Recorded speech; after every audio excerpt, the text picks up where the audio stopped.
He showed me some footage of Ethan bullying him. You mean the live stream where CPS was falsely called on him for a fabrication that was massively perpetuated by Idubbbz and Anissa's new best buddy? Seemingly, Ethan did not have an approach to managing his mental state. I filled in the gaps of what was happening by just listening to the guy telling me the one-sided story instead of reaching out to Ethan. That doesn't seem unprofessional to you? Calling CPS on him and supporting that or whatever, right? If you know the context, why are you ignoring it and making it seem like it's secondary? That's insane for you to whatever a CPS call. He's trying to help in his way. You either got your degree from a fucking garbage can or you are too close to Idubbbz to be able to actually have a meaningful, intelligent opinion on this. They're not trying to work towards what the actual thing that's happening. They're trying to get us work towards what they've decided has happened.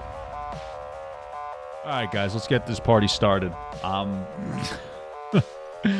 I've never seen this guy, Psychology in Seattle. Apparently, Ethan talks highly of him. I have no idea who he is. So I'm probably not going to come in super charitable. Apparently, he didn't change his shirt from the day he talked to Idubbbz to this day, where Idubbbz came on there to make to have this guy change Ethan's apology score. What? And then cry about his wife, Anissa. So I'm curious what's going on here, and that's pretty much it. Although there is one thing I want to look at first. This is from Ethan Klein. I don't know if you guys have ever heard of him before. Dear Dr. Psychology in Seattle, I have respect for you and your expertise and appreciate everything you've spoken about. However, I find your new video about me to be extremely unprofessional, especially without talking to me first. You are participating in a bad faith attack on my character as presented by one side who is currently engaging in the harassment campaign. You have one side of a story, but engage confidently in damaging speculation about my character. I blame Ian for putting you in the middle of a highly contentious dispute that was extremely unfair of him. Did Ian ever once tell you that his friend that I'm upset with is likely responsible for CPS visiting my house? That she spread malicious lies about my children eating dog shit and catching a disease? Did he tell you that the majority of the clips he used of me is from an episode entitled CPS Came to My House, the morning of the visit? It's unfair that Ian put you in this position, but I also find your video to be irresponsible and unethical. That's a beautiful thing, dude. You better watch out, Dr. Dingle, because Ethan's going to come after your degree next. Or your whatever license. All right, so let's watch. Listeners, hey, deserving listeners, I was recently in an Idubbbz content cop video. That's exciting. Not really. As some of you know, and I wanted to make a follow-up video of my own. But yeah, well, now you're in a Papa Gut content slap video. Which, by the way, dude, I'm chilling. People are probably gonna be like, wow, why are you talking about this so much? I'm having fun, dude. We're chilling. And frankly, this is what I want to do right now. I just want to talk about Ethan Klein and Idubbbz. Drama of the year, dude. I'm enjoying myself. There's other stuff we could talk about. We probably will after this all settles down. But for right now, this is what I'm interested in. I'm having fun. I'm enjoying myself. You know, I enjoy my content in general, but you know, we are so seasoned on this topic that, you know, I already know what's going on. I don't have to sit here and pause and fact check every little thing.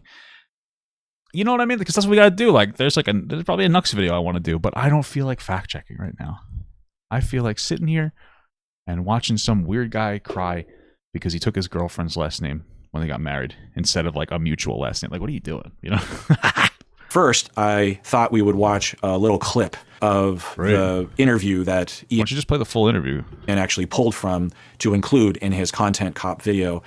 Are you in pain? Are you remembering the pain? Are you remembering the pain? Of yeah. What was hurting at that time? What is the pain? What was hurting? Probably his ass from getting fucked up in the ass by Anissa with a strap. I think just being like super lost and not feeling like I have any control. Over anything. That's crazy because you still don't. Everybody that is around you takes control of you and your direction. But okay, I will say that Anissa was like my only amount of like stability during that. So that's like that really kind of sad. Helped me in a way. Yeah, because she was very I mean, she was experiencing it. It's like the concrete without rhubarb. You know what I mean? Too, but you know, here's my thing. When I see weak people cry, I think it's funny. If a strong person broke down and started crying, somebody who's like lived like a strong life that tries to make the right decisions, and you know, somebody just a strong character, I could look at that person crying and go, "That's just impactful." When I see Ian do it, I go, "This is impacting my bowels because this performative crying is fucking me up my ass." I think she was much more grounded, like leading into it. You think that the other person that was also terminally online was much more grounded? Okay. So, I also see the dynamic of Ethan and Neela. I'm like, fuck, like, it's just really, it's really hard. I bet. To be a couple online and see people attacking your partner, and it's like, okay, like if you come to their defense, that doesn't always help them, right? Sometimes that makes it worse for them. Sounds a little weak, to be honest with you, but okay. I mean, I understand not responding to all criticism, but you're just not going to defend your wife. That's crazy. So I'm seeing Ethan go through a lot of that. Ethan and Neela. Go through a lot of what? What are you talking about? What the fuck are you talking about? The two of them are mutually defending each other live. Sometimes I don't defend my wife because I don't want people to make fun of her more, I guess. I don't know. This is a nice excuse to be fucking weak, great. Like, fantastic stuff, man. I love it. Okay, so I wanted to use that clip as an introduction to... You want to use that clip as a way to prime me into feeling bad for this guy? No, thank you. This video. I'll show more. Because that's what everything is. Everything is priming. Titles, thumbnails, the intros to a video are all priming. We all do it. I prime you guys for my videos with everything. That's what this is. That doesn't prime me to feel bad for this guy. Or from that interview later on. So recently I was in an Idubbbz video, a content cop video. The first content cop video that he has published in 7 years. You know what? I changed my mind. ACAB. You know what I'm saying? In this video, Idubbbz goes after Ethan Klein. The video, of course, has millions of views. Everyone is talking about it on the internet right now.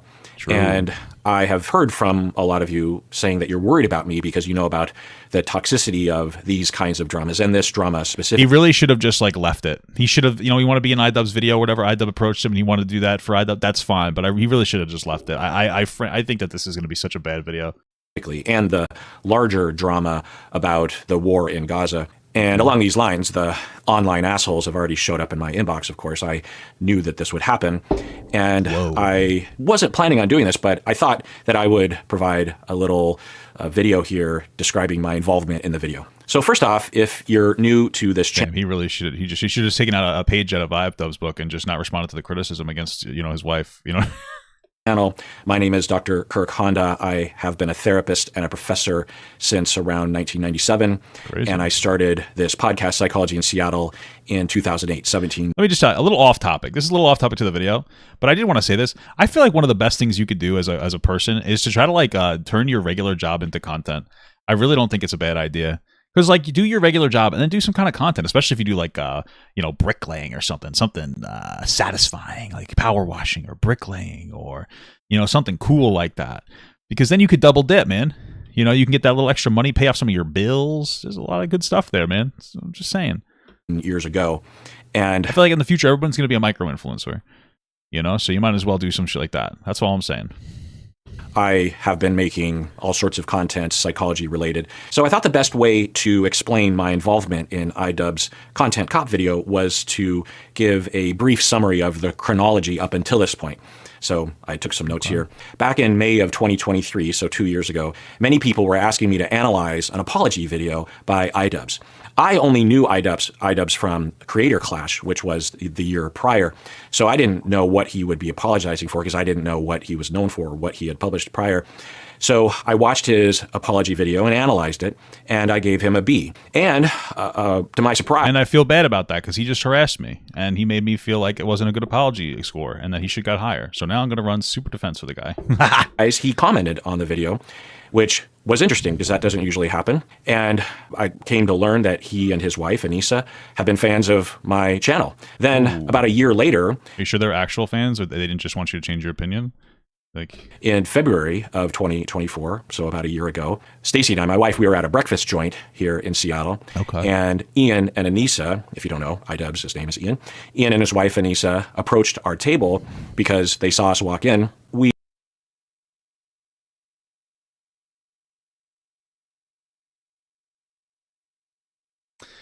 I don't know if I believe that they just... I don't know. Dude, conspiracy time. I think Idubbbz and Anissa ambushed this guy for the first time back then. I don't know, man. It seems too good to be true, but sure. We connected and started talking about being on each other's podcast. And then we started to chat. Yes, the critical damage. She made me fall off. I took her last name podcast. That should be the name of the podcast. I took her last name podcast would be fantastic. More off air and bro, you know what I just realized? This whole, what is it called? Is it called the SAVE Act? The whole voting act that's going to require you to have like your ID and your birth certificate and everything to match. Idubbbz is not going to be able to vote. Oh God, fuck. Typical Hassan supporter, am I right? Shit. Text each other and stuff, and I would watch one of his unboxing videos and laugh, and I would text him and like, say, this is so funny, there, or whatever. This is so funny. And I, over time, started to learn more about their lives. Even on the podcast, we talked about their lives and the history of their childhood and their families, and also what they went through regarding the recent cancellation or internet drama that they had been going through. And it might surprise many of you that... Don't you love like when you cancel yourself? Like, listen, I've gotten some cancel energy against me. A lot of times it's how you act when you get canceled. That's like the real canceling. You make a mistake and you just got to act appropriate, bro. Yeah. Ian, off air, but I guess it's easy to say now because like I feel like we're at the point where canceling is more normal. Like back then, the internet's relatively new, so it's like, oh man, I've been canceled. What do I do? And it's like you really don't have to do anything sometimes, is very soft-spoken. He's a really good listener, actually, as well. In fact, my wife only knows Ian through meeting him in person. And when she saw the Content Cop video, the one right here with Ethan, my wife was actually surprised at how brazen and how outspoken he is in the video. Yeah, the other thing that is... Since he was so wrong about pretty much everything he said. is notable... It's fucking crazy. ...is that it was pretty clear to me that he deeply regretted what he had done before online. Wow. That he knew now just how bigoted and toxic and hurtful it was. Okay. I'll never forget him telling me... That's what I'm talking about. Like, where's all this like ridiculous, disproportionate guilt come from? Like, I think it's great to get older and mature and be like, yeah, you know what? That's not me anymore. And, that's cringe. Like, even the way that I acted in some instances, like when I first started my content, I'm like, yeah, that was kind of cringe. But I'm not going to sit here and disavow my fucking existence online. Like, it's just so disproportionate. It's fucking cringe, man. Like, you don't have to go so crazy and disavow your entire fucking life. Like, you don't have to do it. You just don't. Story, I don't know if it was on the air or not, but he was at a public event of some sort, and one of his fans approached him and said, look, I know you don't like my people, meaning trans, but I'm a big fan, so can you sign this or something like that? And in that moment, Ian just, his heart broke and sunk and was... Yeah, and that's perfectly fine. I think it's perfectly fine. Damn, you know what? Some of my impact wasn't great. Like, I have some of that now. People are like, even now, like I obviously was nowhere near the size of this guy, but like even now people are just like, oh man, I thought you were so fucking conservative, like, back in 2016 or whatever, or not 2016, back when you used to do fucking, your Papa Gut shit. I thought you were so fucking conservative. What happened? It's like, no, I haven't changed, man. The way I was expressing myself changed, but I'm not gonna sit here and morally chastise myself and like, oh my god, oh my fucking god, oh my god, dude, I literally have to change everything about myself. I have to change all of it right now. I need to do it. It's crazy. Hurting because he thought, oh, this is a human being. This is someone, and they're a fan. They know that crazy. I don't like them just because they're trans. Like there's something terribly wrong with my career at this point. And that had been a buildup. He had started to notice the way that the internet was, or the way his fans were, or the monster that he had created online because his fans were going after people, that kind of thing. And so he started to seriously question what he was doing. And so he started to not make that kind of content anymore. But he wasn't being vocal about his change of heart. And he was investigating it even further, through therapy, self-reflection, talking to his wife, experiencing the kind of bullying that she went through and the kind of toxicity that she was experiencing. And then he was starting to think, am I a part of that online bullying about I'm watching someone that I love go through that bullying. Terrible. Am I one of those bullies? Not to Anissa, but to is there another Anissa out? Well, you know what? Here's the thing. I can appreciate and value Idubbbz growth. I think it's a beautiful thing, and I'm happy he grew into the kind of person that wouldn't be willing to say, hey, my friends are not abusive parents, and instead do the polar opposite and bring back their terrible Content Cop series that they disavowed for their entire lives in their overcorrection. Like, what a beautiful arc. What a beautiful growth arc. That's so beautiful. Wow. there that I've been attacking and having that empathy, right? When people exhibit lack of empathy, usually it's because they haven't been given an opportunity to understand what other people are going through. When you understand what other people are going through, it gives you an opportunity to have your natural empathy engaged, and that's what happened for him. Now, I want to say that a lot of you actually reached out to me when I started to collaborate with Idubbbz, telling me that I should not be collaborating with him because of the things that he has done. And you shouldn't be taking his word for it, is what you shouldn't be doing. Here's the thing that people don't even want to like really respond to. At no point is Idubbbz like really, he doesn't really get it.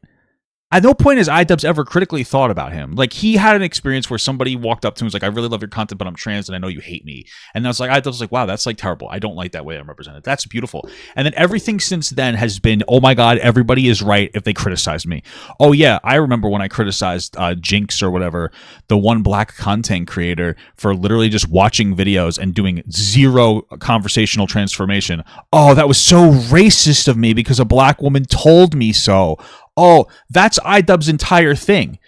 He was able to identify one bad part of his previous content creation, and then every single person who gave him a fart's worth of fucking criticism was now his literal new messiah. That's what happened with Idubbbz. So, like, he's never critically thought about anything before. He just literally listens to the anti-perspective to what he used to do.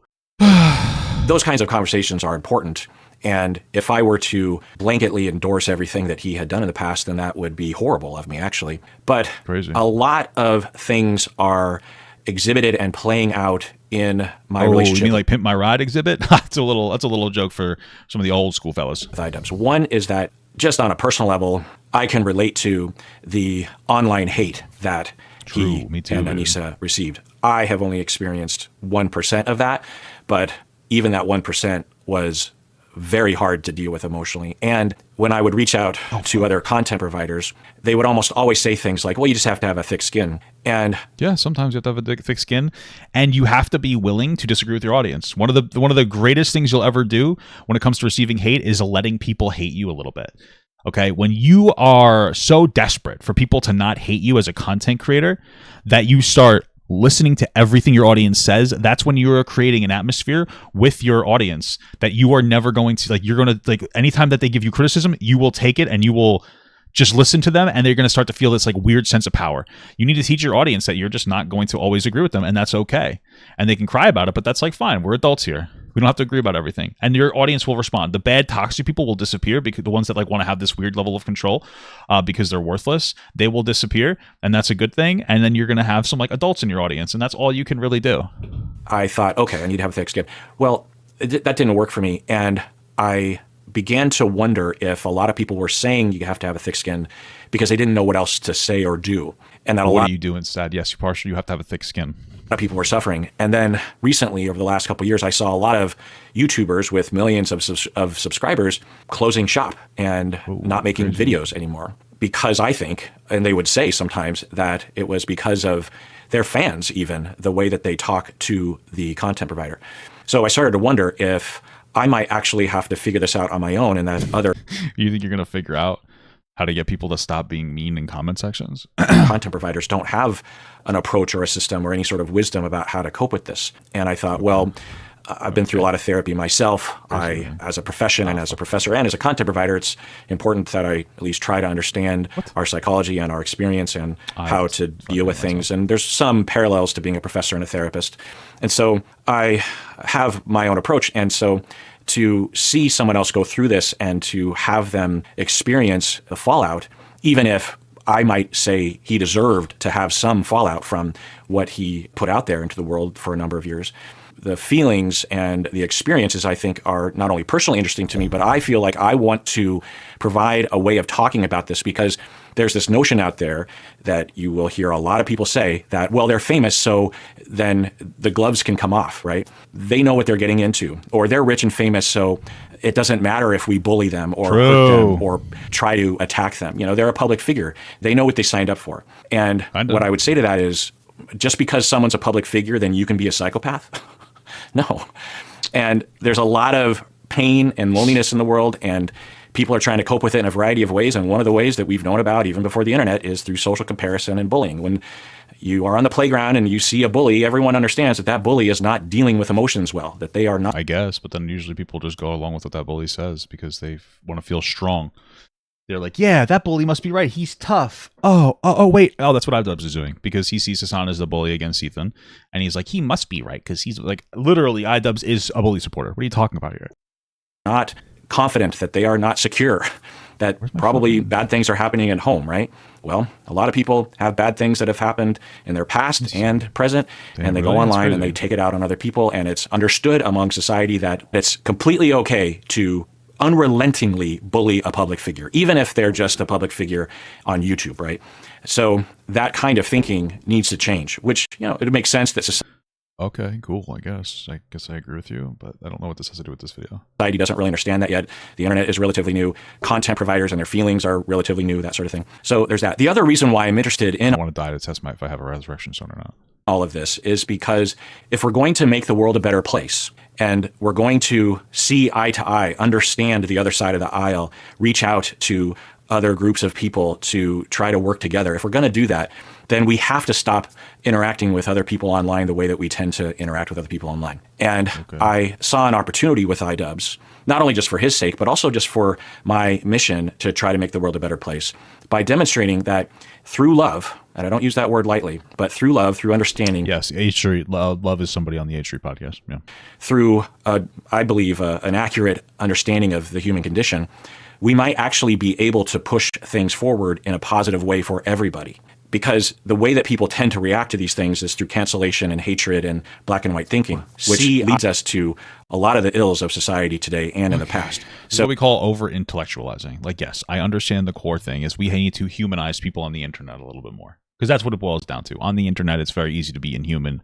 It's very easy to see other people as not human. You're just seeing somebody on the other side of the screen, but then on top of that, you have a level of anonymity that allows you to not have to experience the consequences a normal human being would receive. And so like you're almost dehumanizing yourself when you go onto the internet and when you chat in something because you don't have the same consequences for your actions. I understand that.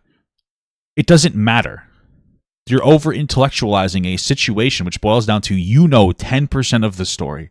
You don't know half the story. You know 10% of it. You know what Idubbbz is telling you. And what Idubbbz is telling you is nothing. Idubbbz is a cough to a greater symptom. That's all he's communicating to you. That's it.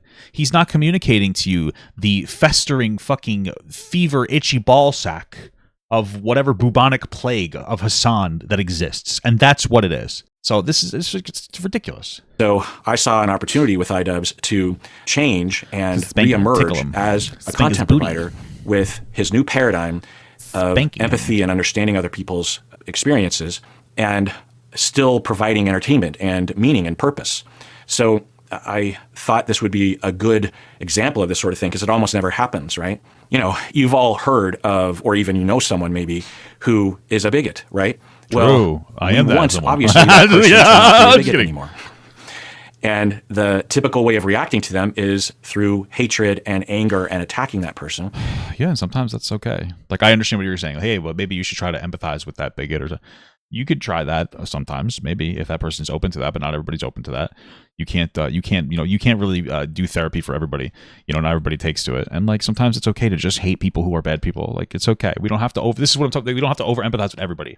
Not everybody is a victim in their own, in their own atmosphere. Sometimes people are bad people. And maybe they deserve some of that, but that's not usually what changes the person, right? It often just makes them worse. And we have seen that in other content providers, people like Joe Rogan, for example. So if we're going to actually get... I think Joe Rogan's just a weak person. I think that's really what it comes down to. He got upset because MSNBC edited him to look sicker. And he's like, you know what? I'm done with all left-leaning things. Now vaccines don't work. That's like Joe Rogan's evolution as a person. It's pathetic. Like, I don't know what to tell you. Like, that's weak. I mean, I've been I've been wronged in different online spaces as well. You don't see me having a fucking meltdown and deciding to be an absolute fucking threat to society with what I talk about. Like, that's just weak shit. Like, I don't know what to tell you. Sorry. What we want, what my political side wants, it has to be through love. It has to be through understanding and empathy, giving people a second chance. People who, exhibit that they want a second chance. We have to give them that chance. Otherwise, no one else will repent. No one else will apologize. No one else will make that choice that Idubbbz made, which was to say, oh my God, I was a bigot. That was horrible. I apologize. I feel bad. If we don't help someone like that, then why would anyone else do it in the future? I'm really passionate about that, again, for personal reasons, but also for the greater good of society, which is the whole purpose of my career. I decided to become a therapist in large part because I wanted to make the world a better place in that way. Going back to my notes, Ian and Anissa were both being heavily bullied before, during, and after the apology. People were saying things like, Idubbbz, his apology was fake. He's a grifter. He doesn't really care about anybody. He's always been a bigot. He still is a bigot. Or other people saying Anissa is like a Yoko Ono manipulating him. He laughed at that. You saw it. Or other people saying Anissa is like a Yoko Ono manipulating him from behind the scenes, that Ian is pussy whipped, this kind of stuff. Yeah, I don't think that that's true. I don't think that Anissa is like a Yoko Ono. I think that this is what happens when a weak person gives up their autonomy to another weak person. Because that's what these two are. Like, I'm somebody, I have a wife, obviously, and I love my wife a lot, and I listen to my wife a lot, and I also butt heads with my wife a lot. But that's just how our relationship works, and it's very productive. I'll want to do something, and I will advocate strongly for myself, and my wife will advocate strongly for herself, and then we meet in a nice spot. And a lot of times, that does mean that there are instances where I'm going to be like, okay, you know what, especially when it comes to, like, emotion stuff, I'm going to let her take the reins on that. 100%. The problem is my wife is a strong person. And Anissa is not a strong person. These are two people who are terminally online, who are melting down every time they get criticism, to the point where Idubbbz, when he decided, like, hey, listen, I think I went too far after talking to my trans fan who was like, oh, I know you hate trans people, but I'm a big fan. And that changed me. And that's really fine, to go a complete turn around, completely overcorrect. Every criticism was fact now. He didn't have any level of critical thought. And then Anissa did zero to help him filter that, because two weak people got together and they decided that, like, they're going to figure out the way to operate in the world. You guys aren't grounded in reality. You guys are terminally online. You guys are weak. And, like, now this is what's happening. And so, like, I don't blame Anissa for it. It's his fault. It's both of their fault. They are both the same person. They are married now. That's the problem. I mean, Idubbbz chose a weak partner, but they're both weak together, and that's okay. But they don't realize that. And that's really what it comes down to. There's no level of critical thought in them. If they were sitting there critically thinking, this wouldn't have happened. But they don't. That's all it is. Or Anissa is a slut because she has an OnlyFans, and Ian is a cuck for even allowing Anissa to have OnlyFans. If you know, you know. True. And it's way worse than even I'm describing it. And these aren't just... Listen, a little bit of a hot take. If you're going to do OnlyFans, you're a little bit of a slut. Like, I'm not... But, like, own it. You know what I mean? Like, just own it. Just be like, yeah, I am a fucking slut, dude. You know what I mean? I feel like that's okay. It's okay to be a slut. You know what I mean? If I had an OnlyFans, I'd be a slut too, man. I wouldn't give a fuck about it either, dude. I'm fucking chilling. I don't give a fuck. Random I don't give a a-holes fuck. on the internet that are rare. This was the dominant discourse around the two of them. So when I was interacting with Ian and Anissa, both on their podcast, my podcast, and off microphone, what's your podcast called, dude? Noticed that Ian was deeply unsure of himself, and he was deeply ashamed. It was almost like he was cocooning after... Really? He was ashamed of himself and he was cocooning? Holy shit, dude. That's fucking crazy. I could have told you that one. Realizing what he had done, and also experiencing the amount of vitriol that he had been experiencing, both from his long-term haters, but also even his own fans, right?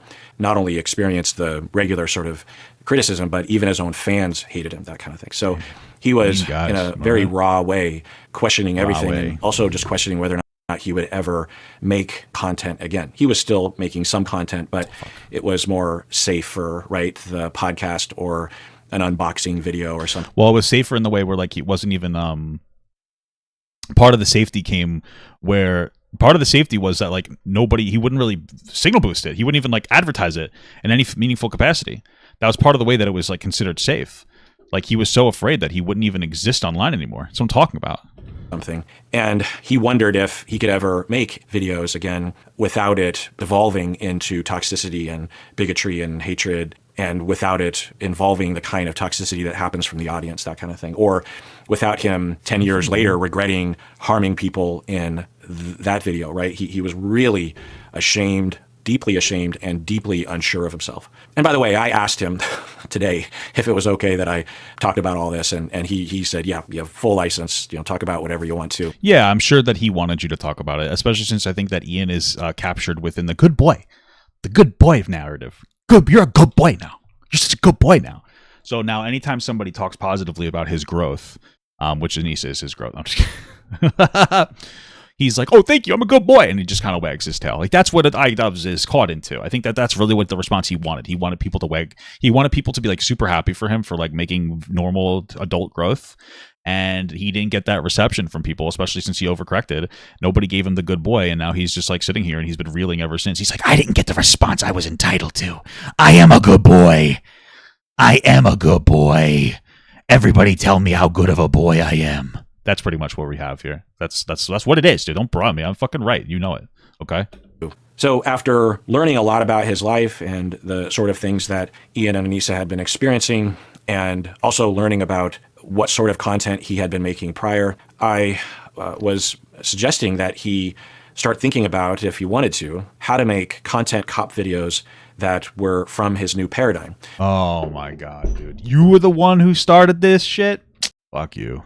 Maybe they wouldn't be called content cop videos, but they would be in his voice that he had developed over time and that the audience was hoping from him again, right? And Sure. I was, probably just a minor element of the story for him, the story that he's been on, the therapy and his relationship with Anissa has been very therapeutic for him and Anissa, and just all the ups and downs. And are you sure it's been therapeutic? Just because they're saying it's been therapeutic, does that mean it's actually therapeutic, or what are we saying? Like, it was really therapeutic for him. Like, what does that mean? Because he's saying that? Like, what makes it therapeutic for him? It seems like he's fucking spiraling into oblivion. What are you talking about? Trying to figure out how he fits into the creator world. And, I'm just a tiny part of it, but I do remember having that hope that he could come out of this on the other side with a new perspective, a new foundation, start experimenting with his new perspective in a way that could be a force for good. So along those lines, when Ian recently, a couple weeks ago, texted me and said that he was working on a content cop video that he wanted me to be involved in, and I was curious as to what the video was going to be about, and so he told me what it was going to be about, and he showed me some footage of Ethan bullying him and Anissa during some Ethan bullying him? of his live streams. And You mean the live stream where CPS was falsely called on him and his children for a fabrication that was massively perpetuated by Idubbbz and Anissa's new best buddy? Oh, he doesn't know that because, this is the standard here. Guys, just so you know, even literal professionals with, I imagine, doctorates, they could still just be horrible content creators, apparently, with absolutely no standards. Sorry, but... And I agreed to do it because I wanted to support my friends, Anissa and Ian. This is bullying. It's so interesting. Like, this is one of the problems. This is what I'm talking about when I say one of the problems when it comes to some psychology. My wife is a fucking behavioral specialist. Like, I value mental health so incredibly. But this is the problem, is that this guy, and I don't mean to be rude because I'm sure he's a great therapist for some people. This person does not, to my opinion, seem to know how to teach strong, positive boundaries. Does not know how to teach emotional regulation properly. Why? Because anger is an emotion. Anger is an emotion, and it is okay to be angry. It's okay to express that anger, and it is okay to set boundaries. Ethan setting a boundary that he doesn't want any of his friends to be friends with people who get fucking CPS called on him is normal shit. But we exist in a time where asking for extra salt or, oh, you accidentally put a tomato on my burger, I didn't want that, is way too much. Like, that's a boundary we cannot set anymore. We're fucking too afraid to go inside and say, hey, you messed my order up. Like, you accidentally didn't give me pickles. And we, like, it's to the point now where there's memes about it, where it's like, he said he wanted fucking pickles, bitch. You know what I mean? Like, that's where we're at. That's where we're at. And it's just over empathizing. Therapy is fantastic. Therapy is great. It's great to be introspective. But a lot of times, those two words don't work together. I think that there are instances like this where there's over empathizing and without the understanding of setting strong boundaries and having strong boundaries set against you. Like, that's an issue. Like, you need to be able to set those boundaries, and you need to be a fucking grown-up and know how to interpret those boundaries and be like, okay, I understand. Process your anger And then like process the information. Like it's okay. You don't have to do it instantly either. We don't have that here. But also because I wondered if I might be able to, in my small way, enter If I could fix this. into the conversation with fix Ethan, this. that Can I fix maybe this? I could influence the message that would be sent to Ethan. Not that I would manipulate Ian's video or anything, but that my vibe or way might, I don't know, get to Ethan somehow. Because what I was seeing from the clips that Ian was sending me, it very much The clips. You like listen, you don't have to talk about YouTube drama. This guy's probably super busy and has like actual things that matter to do. But you can't just watch fucking clips. You cannot just watch these little baby clips. What are you doing? This guy got like low mentally manipulated by Idubbbz. Like literal zero IQ manipulation here. much seemed like Ethan was struggling deeply. This is what Ian was talking about in the content cop With what? video, where I said to Ian, it kind of looks like he just needs a hug. And Wow, what I meant by that's that was so he sweet seems and like he's thoughtful. struggling. When we're struggling and we are terrified Me when and I'm we are in struggling? a chronic state of fear, Of terrification. we are going to say things that we wouldn't normally. We're going to think and believe things and see things through a lens that we wouldn't normally. Okay. And often, Is it a bad thing to do? Or is that maybe like sometimes a good thing to see things through a different lens when you're I'm not even I'm being serious. Like there might actually be a justifier for that kind of behavior, don't you think? I think so.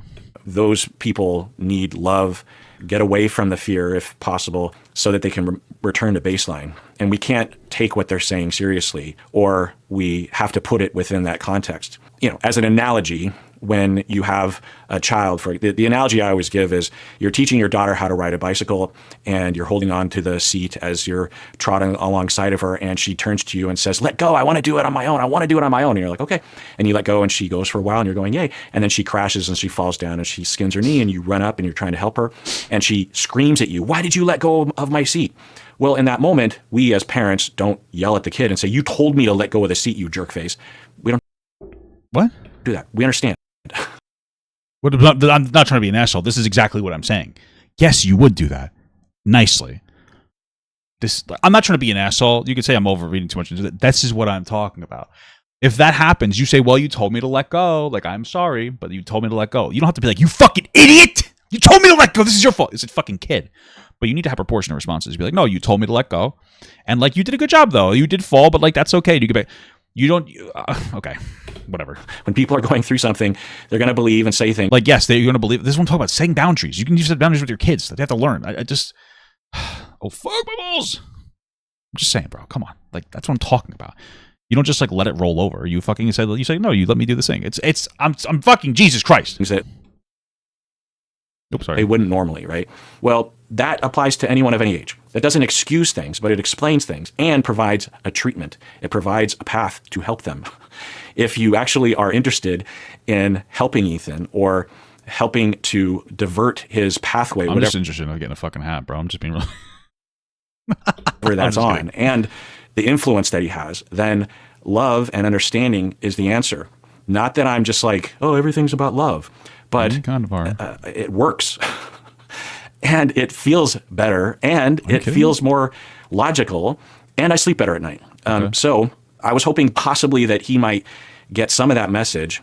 And the way that it looked to me was that, again, Ethan was struggling with really a classic case of fear and paranoia. Whoa. He had started with You think that maybe he was just like afraid of people calling CPS on him and his wife for being good parents because they're liars? legitimate fears about Israel, Palestinians, Jewish people in general, his wife, his extended family, that sort of thing. His fears were totally justified and legitimate.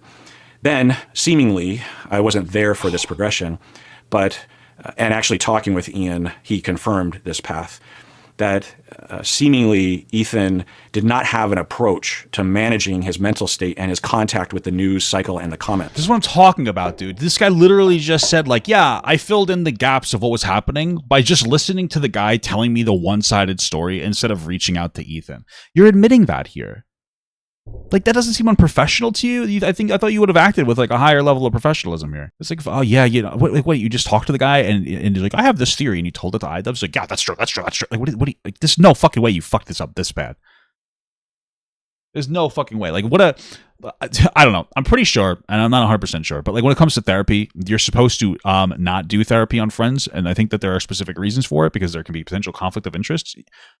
And it seems like you have hit the conflict of interest of not being able to be more objective in your therapy sessions with Idubbbz because you're too much of a friend with him. It seems like an issue. When this sort of thing is happening, how much news do you consume? How many if you're a content provider, do you read all the comments? Do you read the entire subreddits, that kind of thing?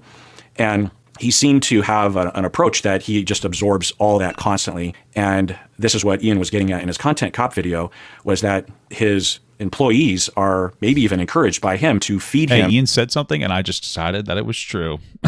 By the way, guys, I'm a professional therapist. It's fucking crazy. Everything, and maybe even especially the hatred, because that's what gives him fuel to talk about online. Well, that will do a number on your soul. It's going to affect you. It's going to infect you if you don't have a way of pushing back on it. That's so he gets more hurt, more angry, more fearful, and becomes more black and white thinking, more reactive. He starts to fight back. Initially, it's probably somewhat justified, maybe sometimes crossing the line. Then I love how this guy that doesn't even know what Ethan is angry about, and he's like, yeah, you know, what's great stuff, man. I really appreciate you not acknowledging a single time what Ethan was mad about. It's crazy. This is what he's mad about. Those people hear that and they attack back, and more random people are attacking, some of which are justified, but some of which is not, and over the top, you don't know that, and racist and anti-Semitic. And then it creates this feedback loop where... Have you seen a single hate comment? Like, I don't, like, you don't know what you're talking about. He's just saying things. He's just, dude, I swear to God, it's reasonability trolling. He's reasonability trolling. Hey, I'm going to sound reasonable when I'm talking. He doesn't know anything what he's talking. He has 5% of the idea. And I understand 5% is a big number. But he has 5% of the idea of what's going on. And he's sitting here and he's like, guys, I know what I'm talking about. You are reasonability trolling. You don't know what you're talking about. And you have such a strong opinion on it. It's unprofessional. It's unprofessional.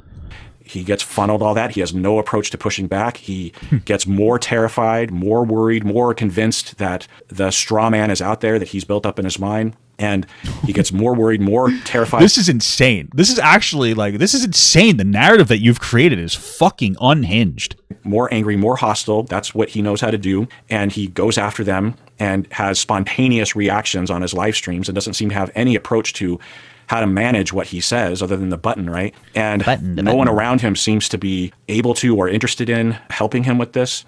Meanwhile, Ethan's mental state is declining and declining and declining. And then he's Ethan declining, guys. Holy fuck. At some point, he hears, as Ian talks about in the content cop video, that this random editor with a very small following says something really horrible towards Ethan. And I'm sorry. Hold on a second. And he hears, as Ian talks about in the content cop video, that this random editor with a very small following says something really horrible towards Ethan. You mean Idubbbz editor? I'm sorry. Just to be clear, you can think that Ethan's being as petty as you want when it comes to him being upset about Idubbbz former editor.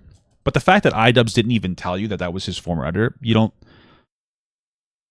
Idubbbz is a scumbag piece of shit. Like, just so that we know. Like, this is only confirming Idubbbz is a fucking scumbag.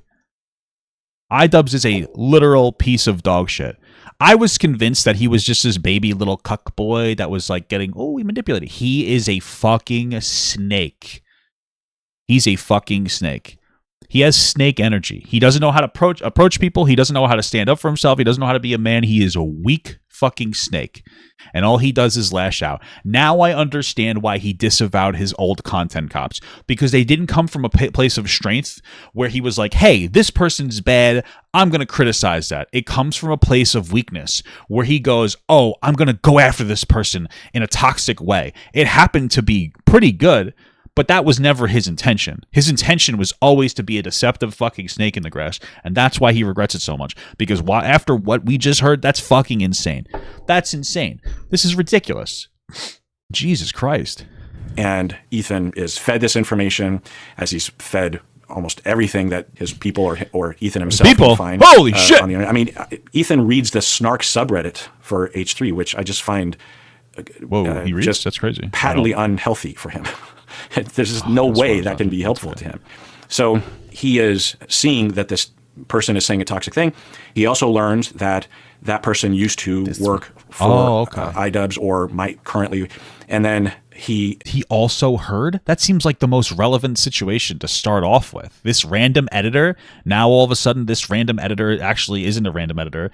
It's somebody who used to work for Idubbbz. Why would you wait to relay that information? That's just like a weird way to, like, the way that he just delivered that information is if that was somehow secondary, but it's not really secondary. It's somebody that Idubbbz is attached to in some capacity. And if you want to be accurate, you could just be like, hey, Idubbbz editor, but you know what? Here's why they're not as close anymore. But instead, you left that out last. It's almost like you're trying to communicate what you think the emotional interpretation of the situation is, and so you're communicating the facts in the way that you feel. And what I mean by that is we heard the situation from Ethan's perspective is this is Idubbbz's former editor who Idubbbz follows, who's saying horrible shit about him and his wife, right?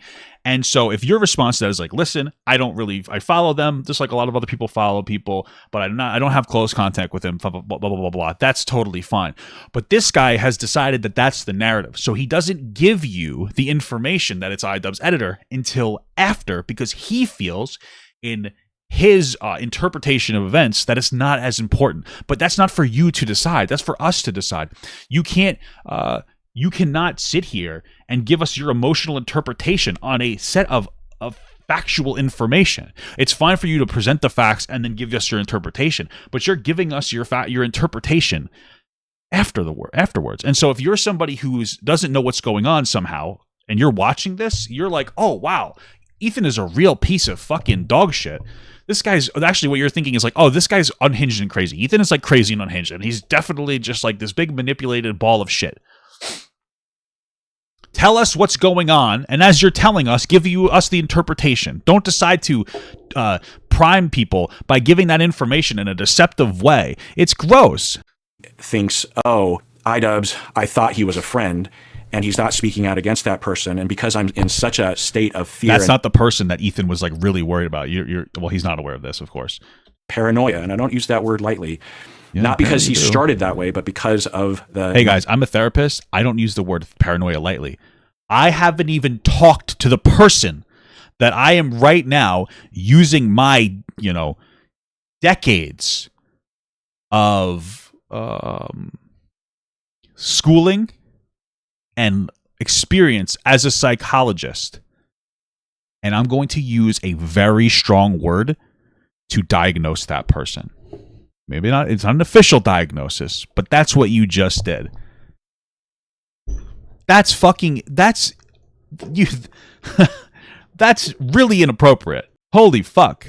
Non-management of what he was exposed to. And you just think about what's been happening over the past year and a half for Ethan. Through his paranoia, he interprets that, learning about that toxic thing that someone who used to be associated with Ian before, as evidence that Ian and Anissa are secretly against him. And that hurts him. It makes him feel... I'm going to tell you something, because I know a lot of you guys like this guy a lot, and you're like, he's a good guy.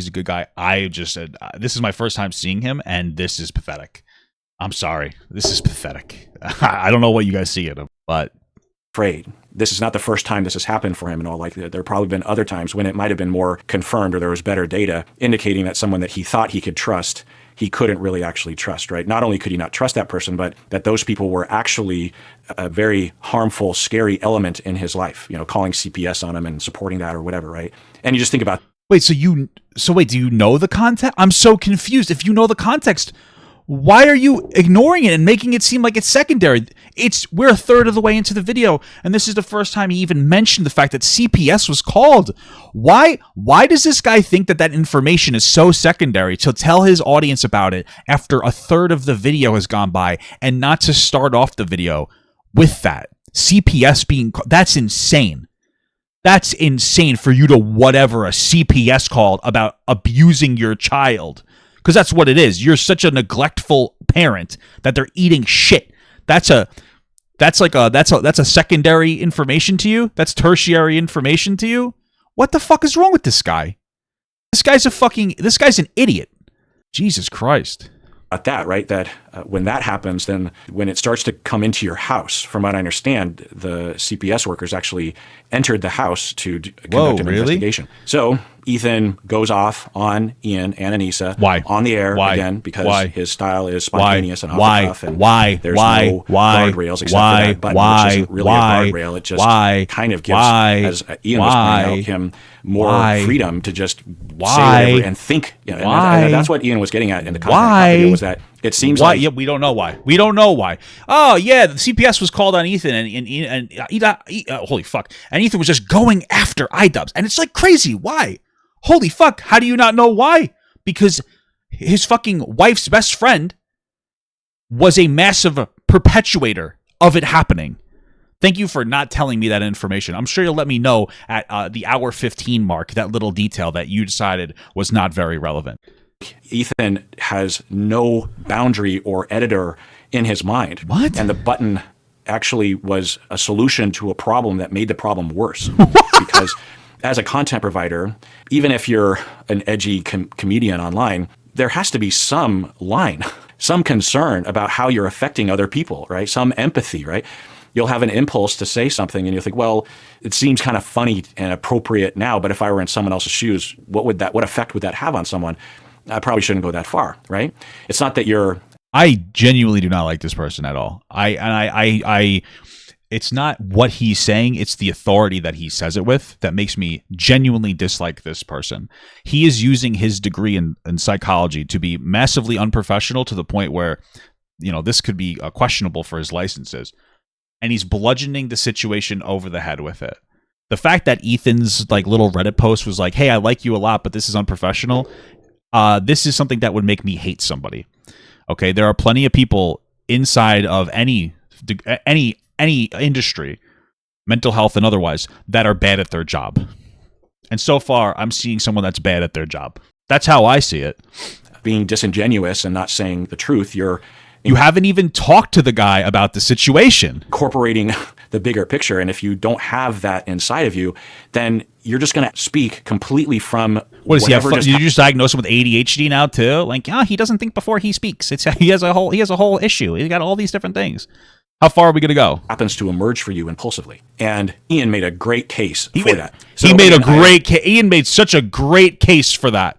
He made a great case for that. Agreed to be in the video, and the fact that this button is so fucking profound to them. Ethan has a button that he uses as a crutch to not actually moderate his language in any meaningful capacity. By the way, my diagnosis for Ethan is lots of pills. You know what I mean? It's okay, it's a crutch. I don't know. I think it's a funny comedic element that helps him avoid getting shut down. Who cares? Sure, maybe if Ethan didn't have the button, he would be more careful about the way that he spoke. Okay, cool. I don't.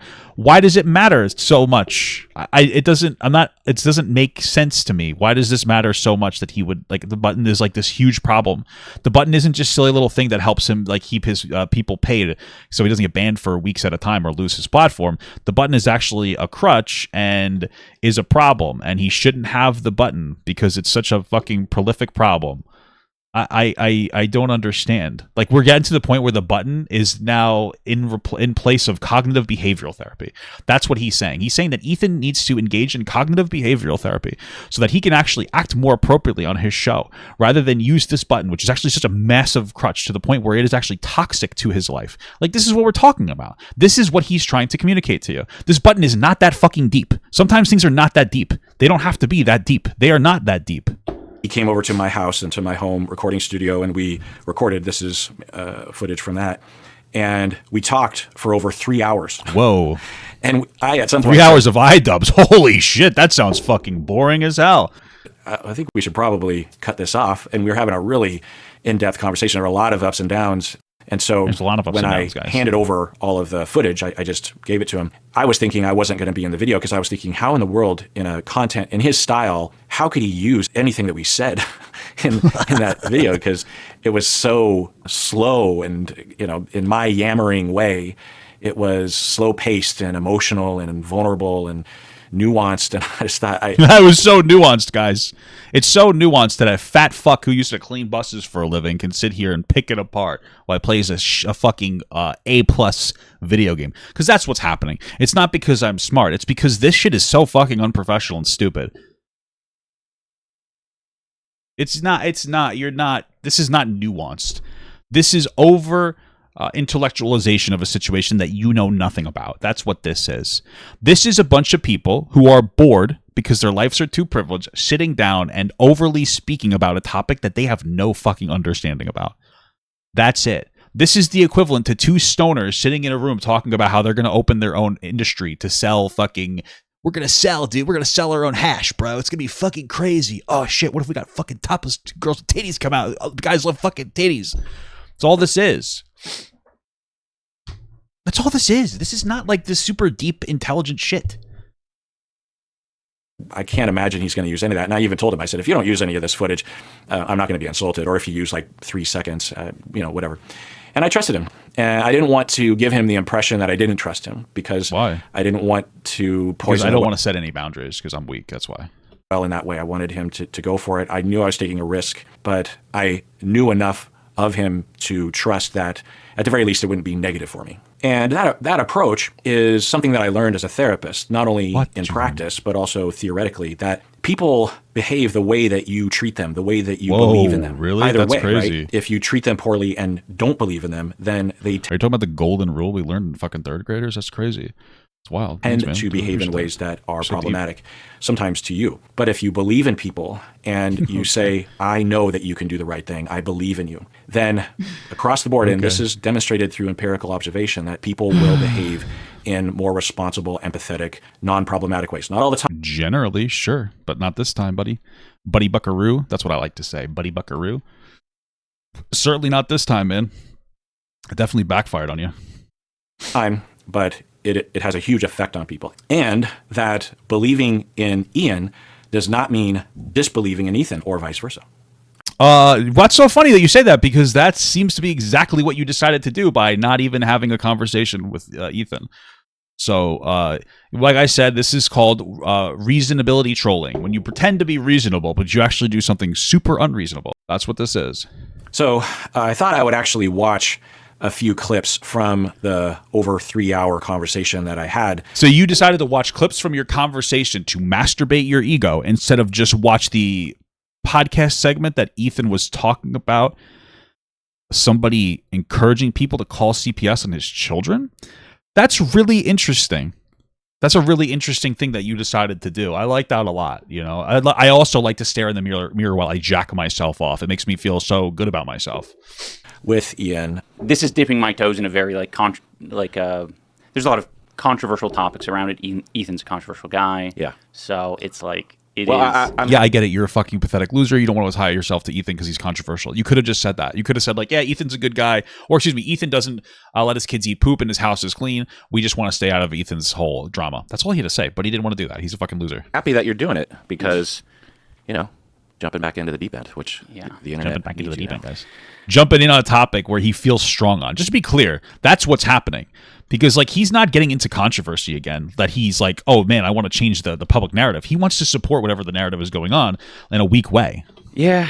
Okay, that's funny. So that's the very beginning of Wow, thanks for letting me know this at the beginning. recording. Man. I really needed me to And tell me that's in line with what I was saying earlier. But the main thing that he wanted me to do when we were meeting was to watch this video that he made. Let's watch that video now. A couple years ago, Ethan Klein was playing a video clip of Cutie Cinderella, a fellow streamer, crying about a very traumatic situation she was going through involving Atrioc and this whole deepfake porn situation. And Ethan Klein, very stupidly, played a comedic soundbite. And that was actually Zach who did that, guys. And Ethan didn't even prompt him to do it inside of the Discord, okay? Zach did it on purpose by himself.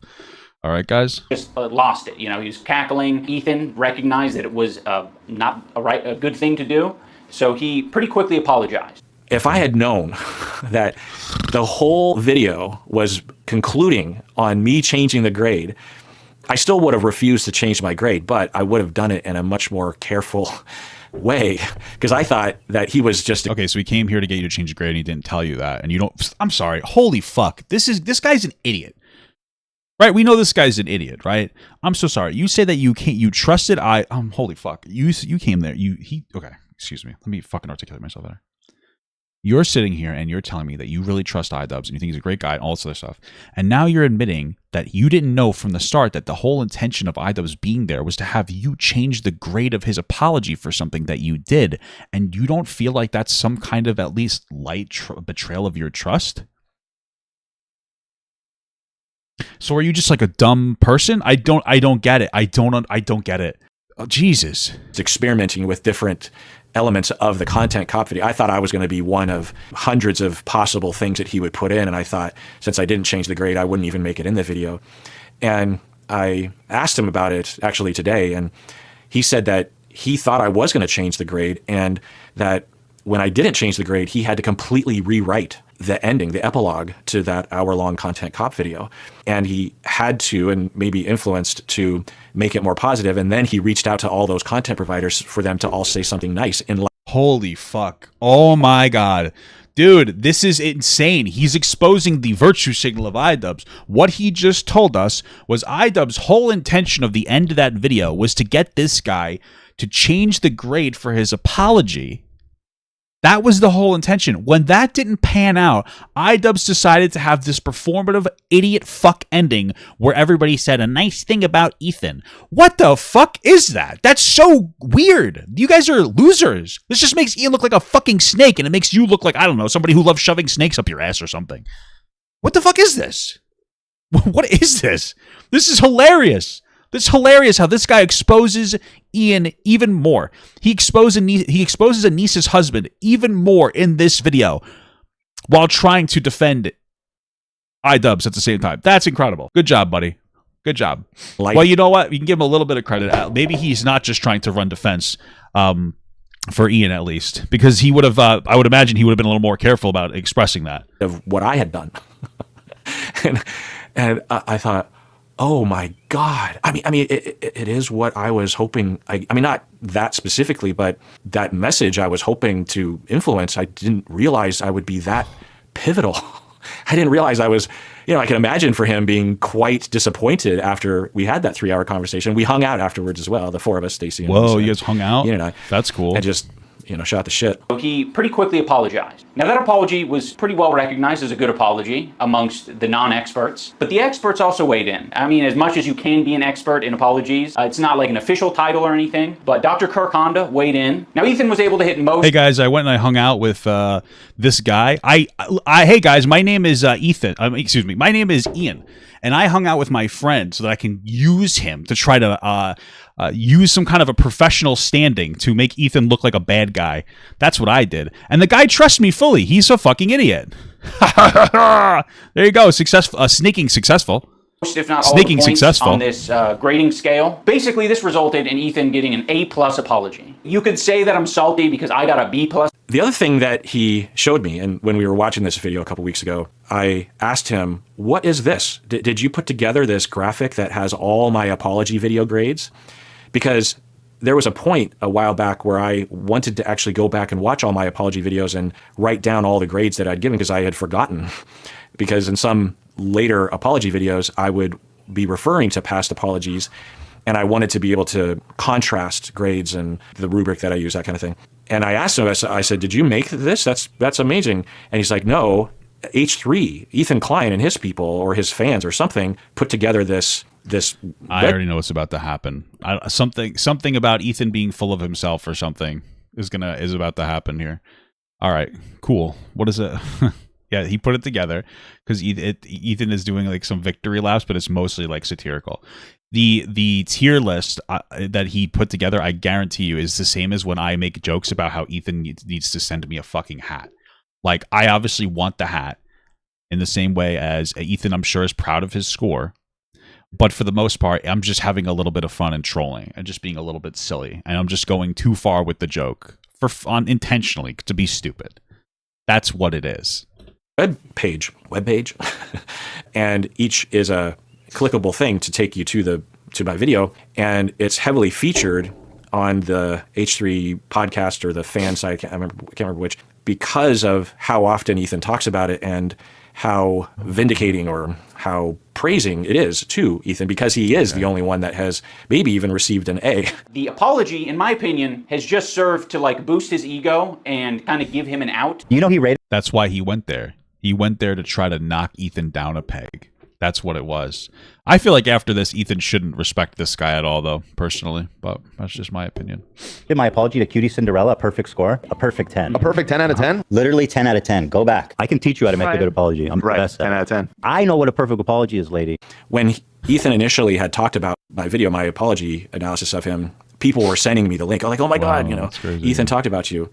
Because people know that I'm a small-time YouTuber, and so they're just like, do you know that a famous person is talking about you? And I took it that way. And I think maybe there was That makes perfect sense. That's why you're such a big fan. You're such big friends with fucking dickhead over here, because you really like the attention. another time that That's why people you're were acting irresponsibly in your communication of the situation. But I just thought that was it. But watching this mashup of all these little clips, I asked Ian, I was like, does he really talk about my grade this often? And Ian said, yes, and the stuff I'm showing you right now is a small portion of the amount of times that he refers to your grade of his apology, which was interesting and flattering, I will say, and I think deserved. It was a good apology. If you didn't watch the apology, watch it or watch my analysis of it.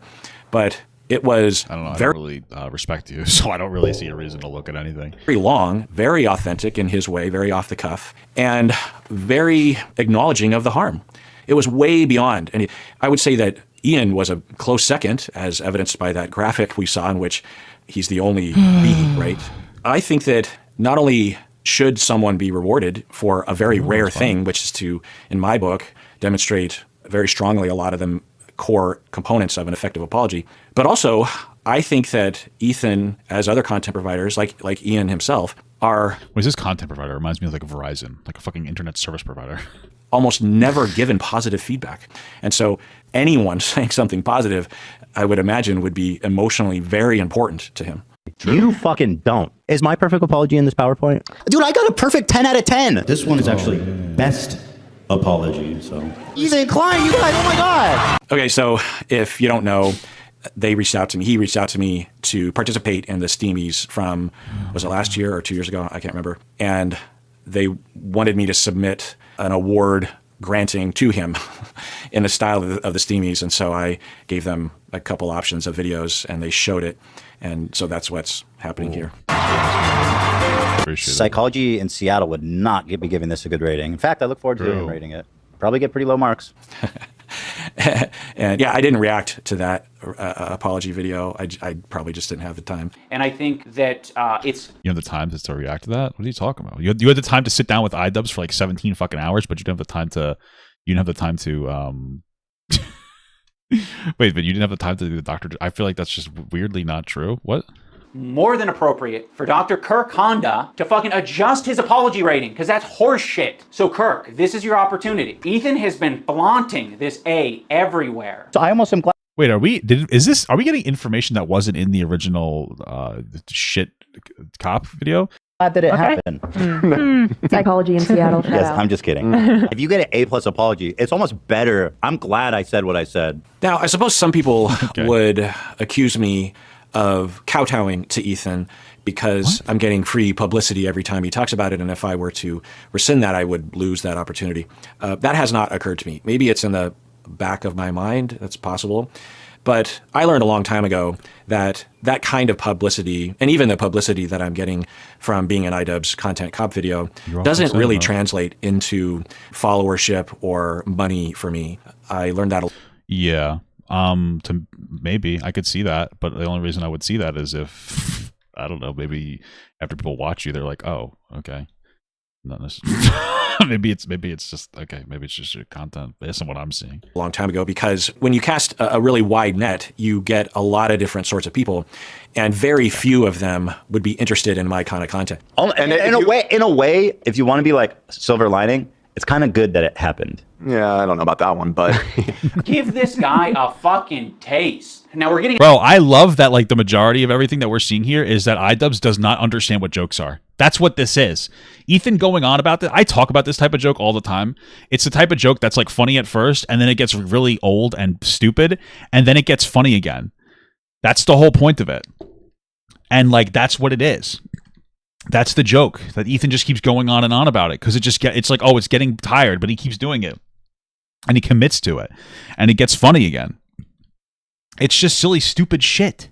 It's the same, again, it's the fucking same thing as when I talk about the hat. That's all it is. It's the same thing as the fucking hat. Like, where's my hat, Ethan? Like, that's the same joke. It's just being annoying. It's going on, it's beating a dead horse. That's all the fucking thing is. That's it. Out of apology territory, but I need to just get some shit out to sweeten the deal for you, Kirk. He used to be the hero. Okay, so I think this is the portion of the video that is just for me. That's not intended to be in the content cop video. And keep in mind that at this point, Ian is hoping and planning on me changing the grade. I see you out there, you fucking... Dude, this is so weird. Like, you're such a fucking... You're a kind of a creep. This is, like, unironically really weird. Dude, I don't get it. I don't know. This rubs me such the wrong way. Why doesn't it rub this guy the wrong way? Why doesn't it rub fucking off-brand Billy Mays the wrong way? That Idubbbz is sending you... He's literally sending, oh my god, he's sending you what he wants the true intention of the ending being, not this nice little everybody say something nice about me, but this actual, like, we're knocking you down a peg, I got your score on your apology change, it means so much to you, blah blah blah blah blah, because Idubbbz is misinterpreting a joke that Ethan is beating to death, which is funny. And you're sitting here and you're like, Idubbbz is such a good guy. By the way, he didn't tell me that was the intention of the video until later on. Yeah, that's like, you seem like a really smart person that puts your trust in like really other like very normal people. Like, that's really cool for you, man. I really appreciate that. That's beautiful stuff. It's incredible. Fucking cockroach. So now that my presentation is over, I'm going to pass this over to Dr. Kirk Honda to give us a professional opinion. And maybe, if we're lucky, there might be some amendment to Ethan Klein's, perfect apology. Because I don't think this is a perfect apology. Every time It's so funny that Idubbbz was so confident that he would be able to basically manipulate this guy into changing the score too. Isn't that so funny? That's my favorite part. Cutie gets an opportunity to shit on me, she takes it without a batting or I don't know if that's... What is Cutie? I don't think she... This is Ludwig. They're separate people. Right. Is it a perfect apology? I don't know if I've used that word. Maybe I have, but that doesn't feel like what I was saying or want to say. Didn't you give him like an A+, so wouldn't it be a perfect apology? I just want to put out there that his apology had all the components that I'm looking for in a public apology. So doesn't that make it a perfect apology? And more. So that's an A+. That's all it means. Now, I don't know if you're catching this context, but this is a pretty good zinger to have at the end of this video that's meant for me, that he is later after the apology to the person that he transgressed upon, Ethan is saying questionable, problematic things that his producer is pushing back on, which is what he often is having to do for Ethan. No, you're interpreting that wrong. And I'll tell you that in a way, I can very much relate to this. I've talked about this before, that I'll get an email or a comment or someone will talk about me online, and it'll initially get me very hurt and afraid, and then I get very angry, and I go to Stacy to either I know I should check in with her or I'm just venting, and 9 times out of 10, she'll say, I saw that email too, and I don't think you're interpreting it right. I don't think that's what they were saying. Or I saw that comment, and I think you need to reread that comment. And at first, I'm like, how dare you invalidate me or something. I don't say that, but that's how it feels at first. But again, 9 times out of 10 from there, I find that she's absolutely correct, that I was overreacting. Or just I'll get a text from a friend and I'll overreact and I'll ask her, or I'll vent and she'll be like, I don't think you're getting that right. Like from Among Us? Or she'll listen really well, as she always does, and I'll calm down, and then I'll realize I probably should question my initial assumption, which happens sometimes. And so there's that function. The difference is I'm not doing it while I'm being recorded. Ethan does it while he's being recorded. People react to that. I mean, if people saw me in that state, there would be a lot of justifiable, especially if I'm publishing it, you know what I mean? Putting it out there. And I don't rescind it right away, which doesn't usually happen anyway. In my when I'm venting and stuff, I don't immediately say to Stacey, oh, you're right, I was wrong. Sometimes it takes me a while, The difference is that Ethan does it on the air, which is hurtful to those that he's talking about. Then they attack him back, and it just... sometimes it can be. I understand what he's saying, that you should take time to meaningfully absorb all the information that you're given, I suppose. Which is a little bit of an interesting criticism to make, since Ethan watched the entire content cop offline, and then he decided to respond to it the next day. So your criticism does come off kind of ignorant here. I do understand the idea of, especially when you're processing information that makes you vulnerable, to take some time and do it in a more regulated way. But okay, I don't think it's this meaningful thing that you want to present it as. That's the problem here. creates that feedback loop. That's another element here. People say Cutie defends me on her podcast with Maya. Oh, I've seen lots of clips of her shitting on me, but I guess maybe that was all I saw. So he is initially being hurtful and assuming bad things about the person that he transgressed on, and then the producer's like, no, she's actually on your side. Cool. And that's supposed to, from Ian's point of view, influence me to take the grade back. But this is further confirmation of in this little snippet. And we'll rewind this, actually, because I think this is important. It demonstrates that for Ethan, this is him after that progression that I talked about a while back, where he gets hurt and afraid, very hurt, very afraid. He initially has some slightly problematic takes and clapbacks, if you will. And he does it off the cuff, and he's absorbing all of the negativity without any filter, seemingly. Whoa. Then people fight back, right? And then more people fight back in unfair ways to him, right? Because he's already being somewhat unfair. He gets more paranoid, more afraid. Okay, I'm sorry. I just want to be clear about what we're hearing here. What we're hearing here is basically that Ethan, it's Ethan's fault. Everything, all the criticism he gets is like his fault. That's kind of what we're hearing here. I like that. That's like really cool, man. I really appreciate that. But more hurt, he gets more upset. He spontaneous, and so down the line as he comes across that one, I think, tweet or something by one of Ian's former associates, he gets paranoid that, Ian and Issa are against me, right? That's not his typical stance. It's not his typical interpretation of that. It's after months and months of his mental state being harmed by himself. He's doing this to him. I mean, people are doing it to him, but he's doing nothing to prevent it, right? Dude, holy fuck. That's crazy, man. That's a really great way to say it. Just put everything on Ethan. We can sit here and have a conversation, because I talk about how I think optically Ethan could have interacted maybe a little better, especially so that people would realize he was right, because he is right. But this is not even sensitive about that. This is basically just saying that it's Ethan's fault that all these things happen. Ethan, it's your fault that somebody called fucking CPS on you. Hey, okay. Well, just say it with your chest then. Don't be a fucking coward about it. If you actually believe that, which is what you're communicating, just say it. Don't fucking sit here and play reasonability trolling. Stop reasonability trolling here. That's what you're doing. And maybe even he knows it's happening. I don't know.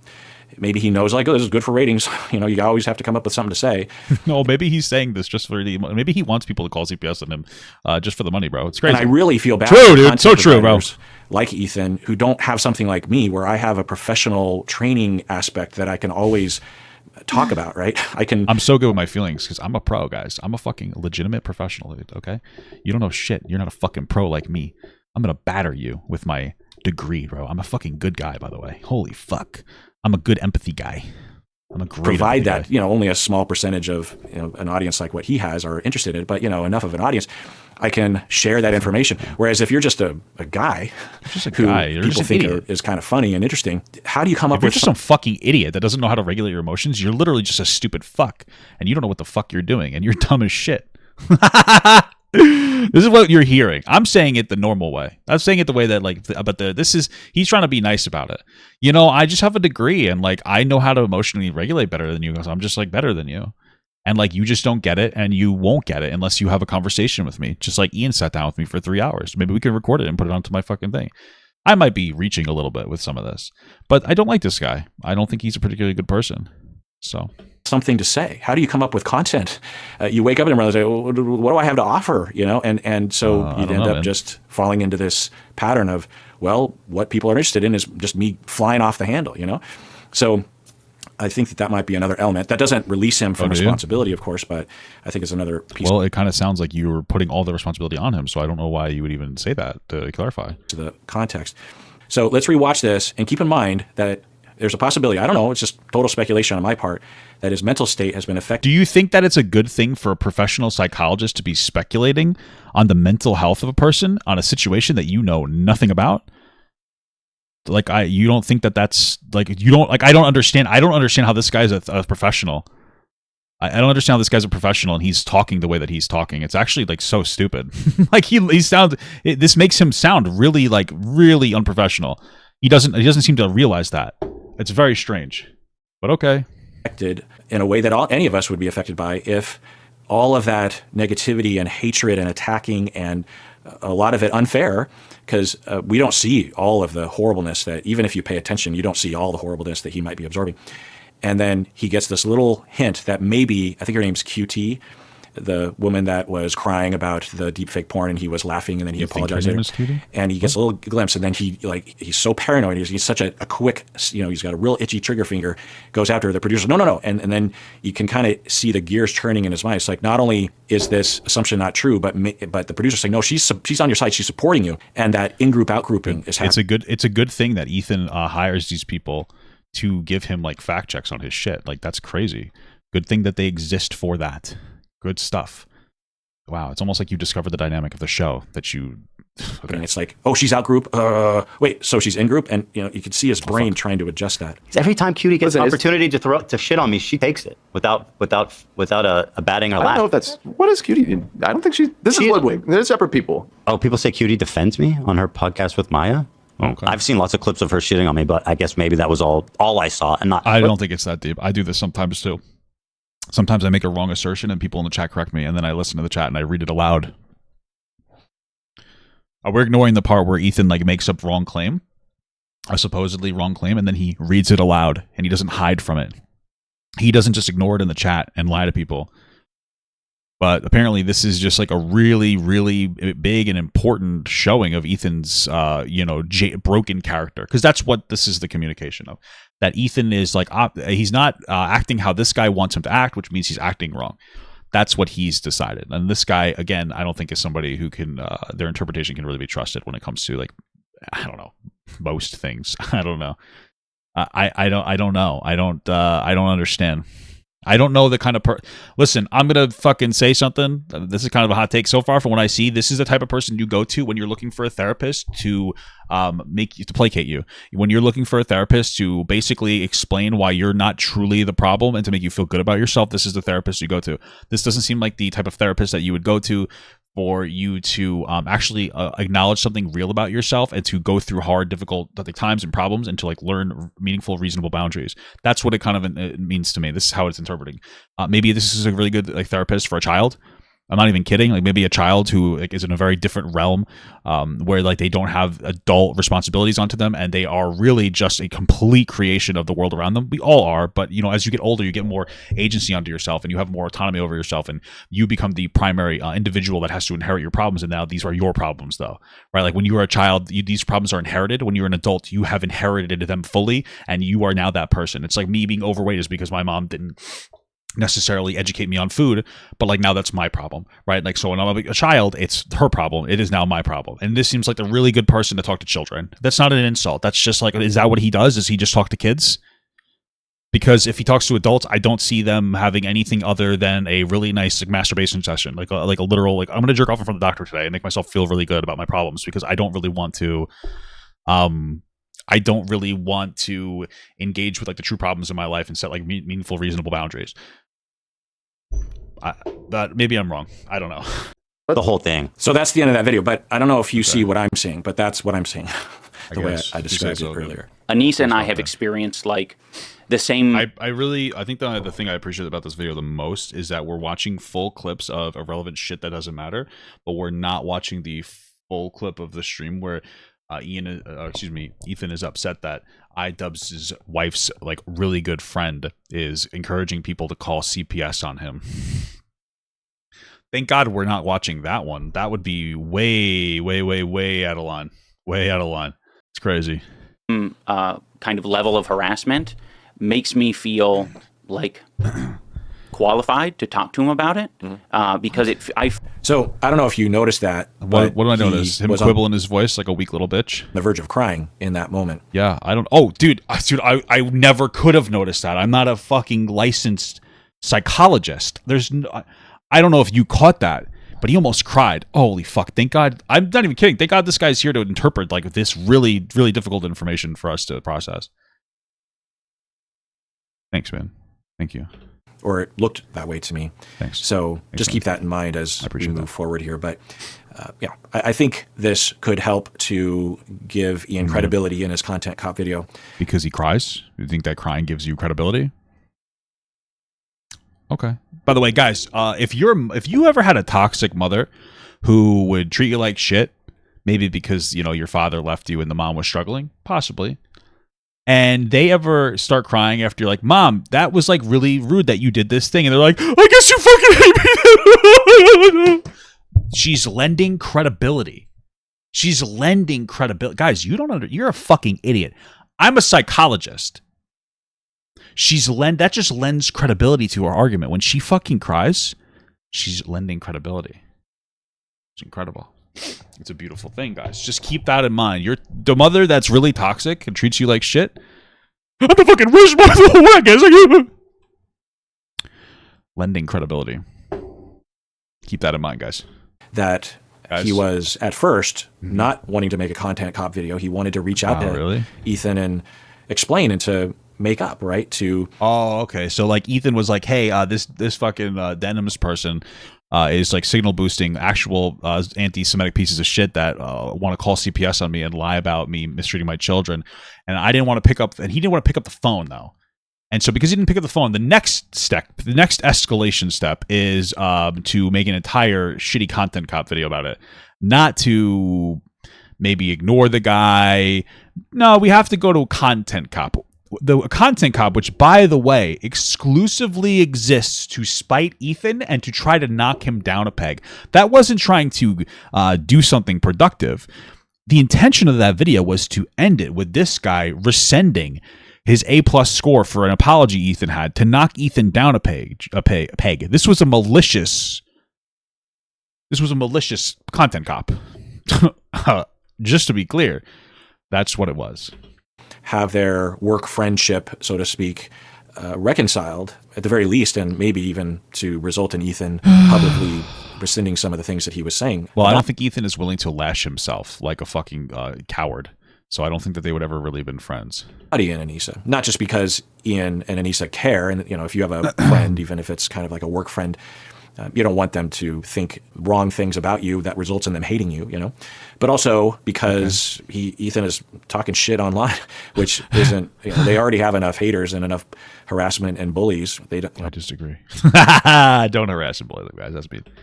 To add to that isn't very happy to think about. So this is him describing it in a more, calm, long manner than he would do in a content video or a content cop.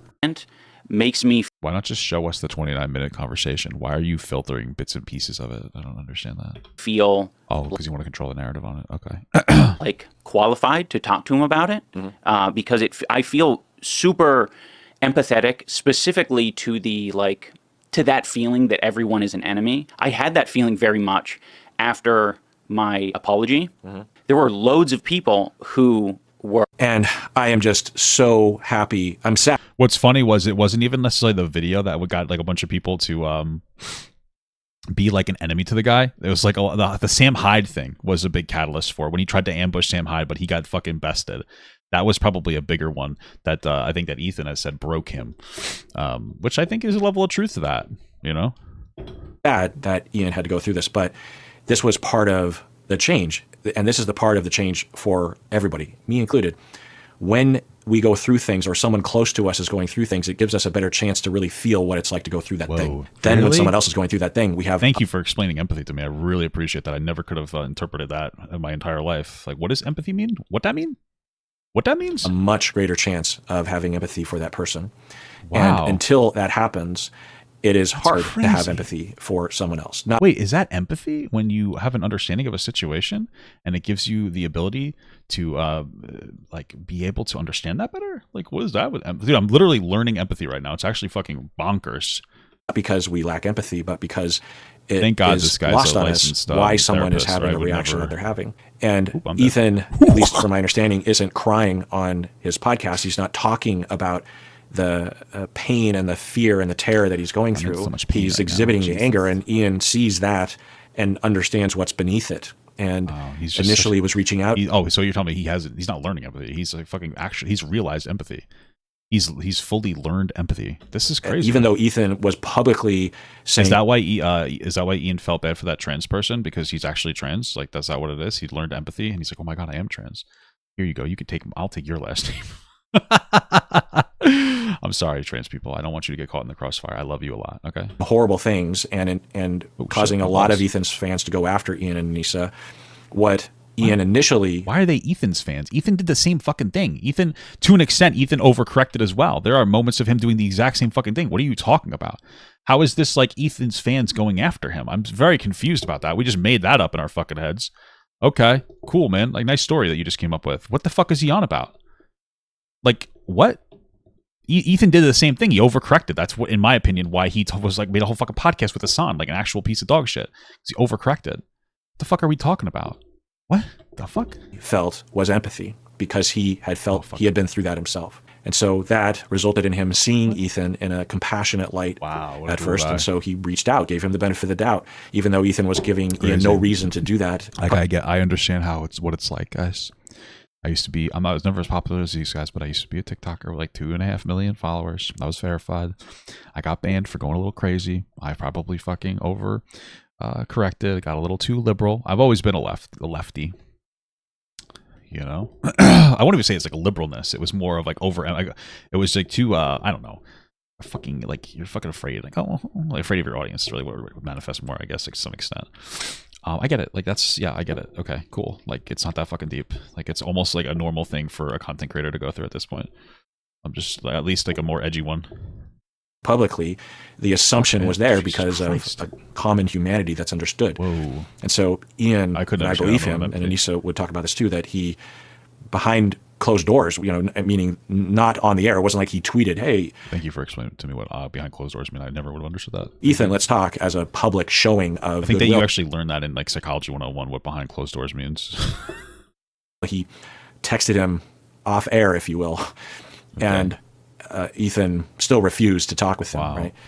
That's crazy. So you're telling me Idubbbz felt entitled to his time in a way, or entitled to the communication the way he wanted, and Ethan didn't actually give him exactly what he wanted? Like that's crazy. Like I could never imagine that, dude. I always get everything I want. Which was, by the way, Ethan's reason he didn't want to do that is he didn't want to have some fucking bullshit like some bullshit conversation, which I guarantee you Idubbbz would have subjected him to. Like some fucking bullshit of like over explanation bullshit. He didn't want to hear the fucking pitch. That's what it was. Hurtful and was aggravating, right? Then you feel like you have no power, you have no voice.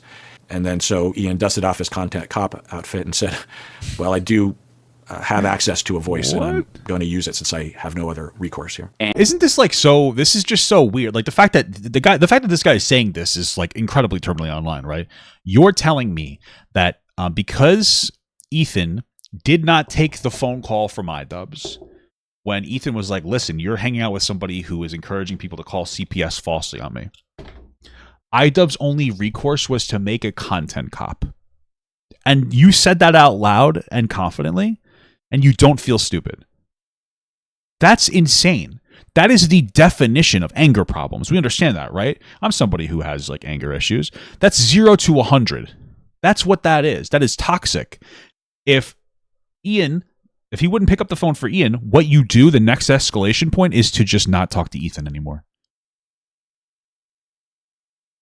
Or to talk about it on your podcast or something like that. And you keep it proportionate. Okay? And you keep it to that one specific topic. You don't make a hit piece on the guy. Like, how the fuck does anybody think this guy has any credibility? Like, there's no way.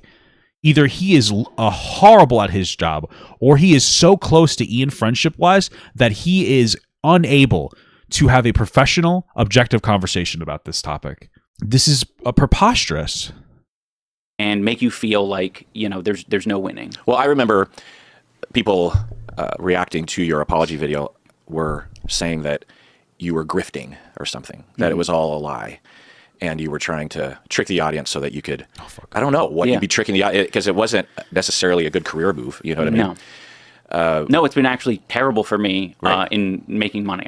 We've talked about that. It's only gotten worse. Yeah, but, you know, it's easier to sleep at night, I hope. Yeah. And you're clawing back, you know? Yeah.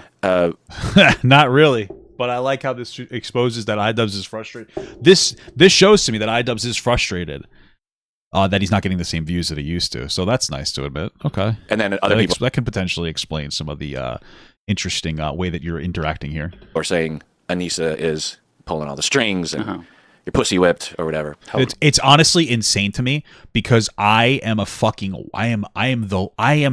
wife guy. Like that's what people call me, the wife guy, and I know they think it's cringe, and I don't care. I talk about my wife a lot. I love my wife a lot. I listen to my wife a lot. I haven't gotten a single fucking criticism that I am pussy whipped by my wife. Not a single piece of criticism have I ever gotten or I've ever seen of I am pussy whipped. Never. And I am the wife guy. Okay, you know me as Papa Gut, and then number 2 is the wife guy. So clearly, loving and respecting your wife is not the issue here. There is something greater there. That doesn't mean all the criticism is proportionate. People like saying obnoxious shit about how like she's a whore, blah, blah, blah, blah. I get it. That's like fine. Because on the internet, even meaningful, even good criticism is always disproportionate. If you make a mistake, people will never proportionally criticize you. But it's clearly not just because you love your wife.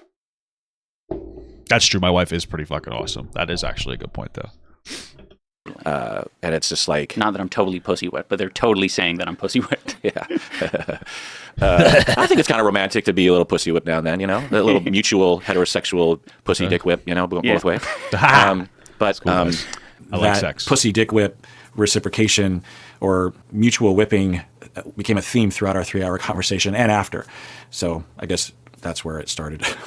Like, I feel myself like this. Thanks for explaining It's that, so man. hard for me on my podcast to like loosen up.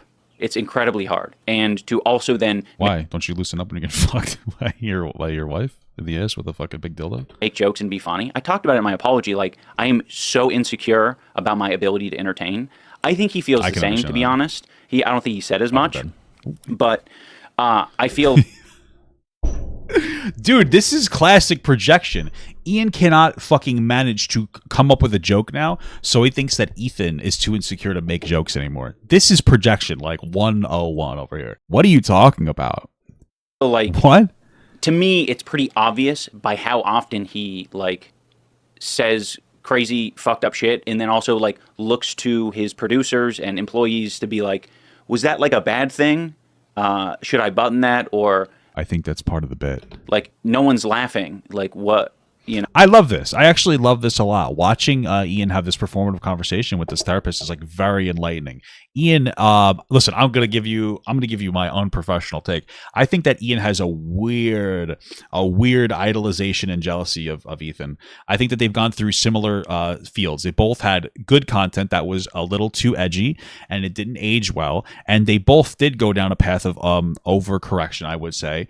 Ethan did, overcorrect a little bit. That's why he ended up working with Hassan. He saw him as too charitable. And then Idubbbz decided to completely disavow all of his entire audience and also decided that every criticism against him was now valid, which was fucking insane. And Ethan like kind of climbed his way out, right? Because that's what happens. You make a mistake, you overcorrect, and then you balance out, and that's what Ethan has done. Idubbbz has not balanced out, and he's jealous of that. And now he's going here and he's projecting onto Ethan. And he's like, this motherfucker's like, on my podcast, I can't make jokes anymore. I don't even know what a joke is. It's terrible. And I think Ethan has the same problem. Well, why? You can think that Ethan's jokes are cringe. That's perfectly fine. But Ethan is successful. You can hate him. He's successful. Idubbbz is not successful. He's not a successful content creator anymore. He's not successful when it comes to making jokes anymore. He doesn't successfully run Creator Clash.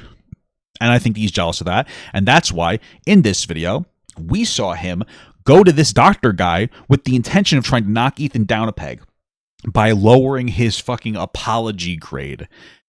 But he couldn't do that. So what did he do instead, guys? He made the ending a performative. Guys, say something nice about Ethan. And that's what you call learning empathy. Just to be clear, that's called learning empathy. Okay?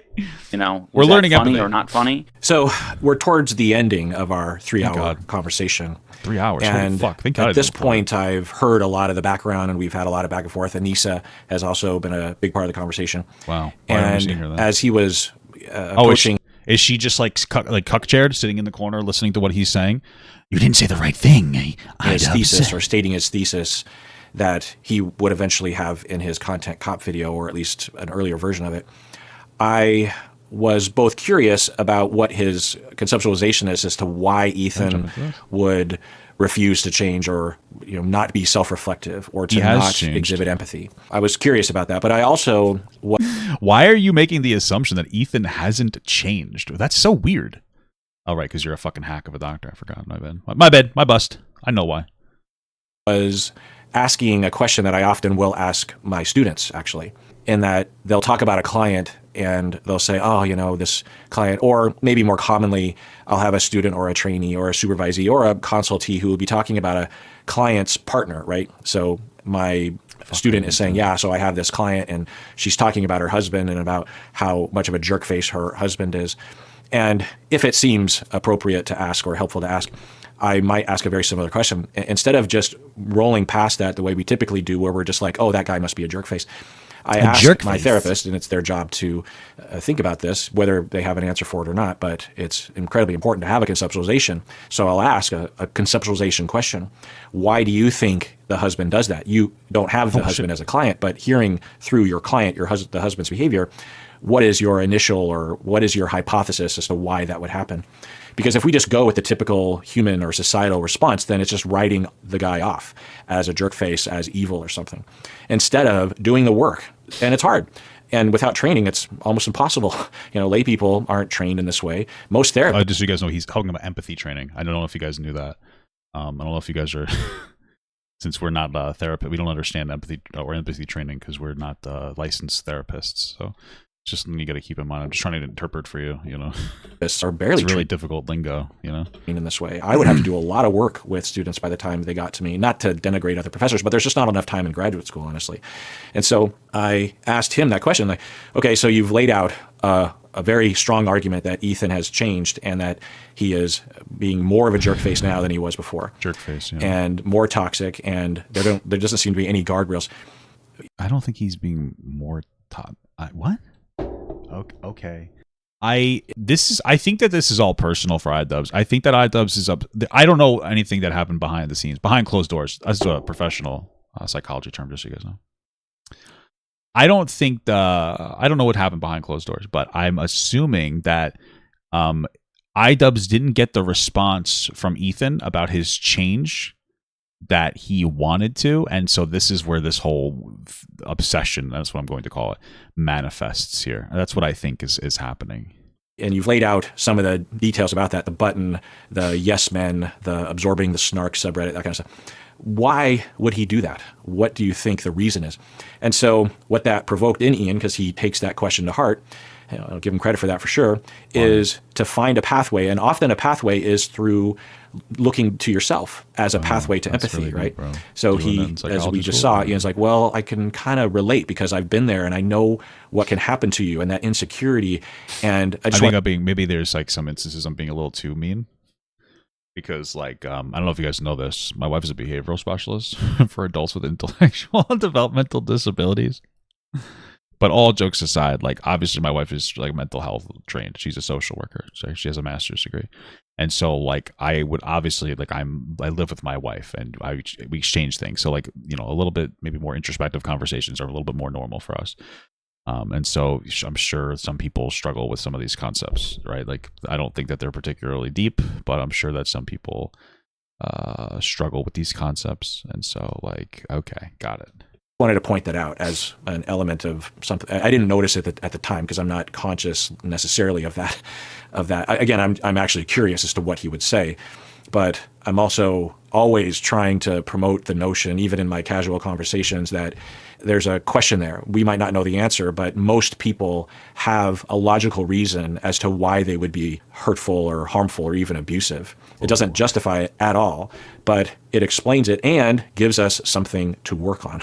If we can change the factors that lead to the problematic behavior, then we can stop the problematic behavior. And he's oftentimes very concerned with that. He's looking for the feedback. I think it would probably be good for him to do stand-up or something, an open mic, to actually get an idea or get more in touch with. Oh, maybe he could do one with this guy. His name is Def Noodles. I don't know if you've heard of him before. He's really good. It's fucking crazy. What makes him funny? Because that's something that I like. That's going to be probably a constant journey for me, is figuring out what makes me funny or what people like about me or my content. So I just want that for him. Wow, you're such a nice guy. Okay. Did you just touch on something inside of you right now? Yeah, I think so. What was that? Ian's insecure because he feels worthless and he doesn't feel like people value him the way that they used to, and he misses the positive attention. And so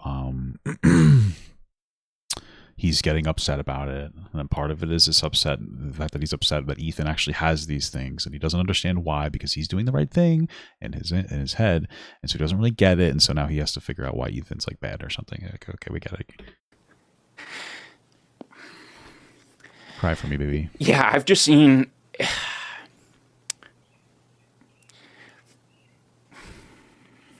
What have you seen, bud? It's frustrating because... Yeah, it brings a tear to my eye. I'm just, you sense the pain, right? You feel the anguish. Yeah, but I also think he's an idiot, so I don't really feel bad. I think it's okay to sometimes not be upset when other people get upset. So just to be clear, you don't have to always respect everybody's feelings. Sorry. It's deep. So deep, dude. I'm actually deep in my ass right now. I noticed a couple times, including that time, that he was tearing up as he would, that's crazy. I think, recall what he had been through himself. That's so crazy. Which has a lot of complications. I'm going to be a trigger warning. You're acting like Ian just got violently raped. Chill the fuck out. Like, I'm not trying to be an asshole. Like, we're sitting here having a performative cry session, and you're fucking over-encouraging his feelings because he used to make edgy content and then decided he didn't want to do that anymore. He had a normal growing up big boy experience, and now he's crying on fucking camera. Why was this even on camera? Why couldn't this just been an offline chat? It makes me question the way that they're interacting. But you guys need to chill the fuck out. Like, you guys have the energy as if, like, you know, this guy was violently fucking assaulted by a 10-inch fucking BBC dildo that his wife puts on and straps him in the ass with. Like, chill out. Like, you guys chill out with this energy. And if you think that, like, it's inappropriate for, like, oh, well, you know, you should give me the bit of... This is why you cry offline and off camera. You didn't need to have this performative cry session, and we didn't need to see it. And it was in even Idubbbz video. He made, like, part of him crying. He talked for 3 hours, and he put a part of him crying about how he can empathize with Ethan on there. You don't need to put this on there. It's okay for you to be vulnerable, and it's okay for you to process your information the way that you process it, but putting it on the internet comes off as extraordinarily performative. And it's just like, I get it's just all this comes off as so performative. Like, oh, he's crying. Like, that's so sad. Great, cool. I don't care. Like, okay. Feelings, the hurt of the harassment, the deep shame that, like, my wife cries when she processes information. You know what she doesn't do? She doesn't cry around people except for me. Wow, who would have thought that? I know that he feels. I was really surprised that he included a bit of this in the epilogue of his video. And it really makes me wonder, if I wasn't involved, how the video would have ended. Because I actually asked him if I don't know if I've mentioned this already, but I asked him if I hadn't responded the way that I had, how would the video have ended differently? And he said, oh, absolutely.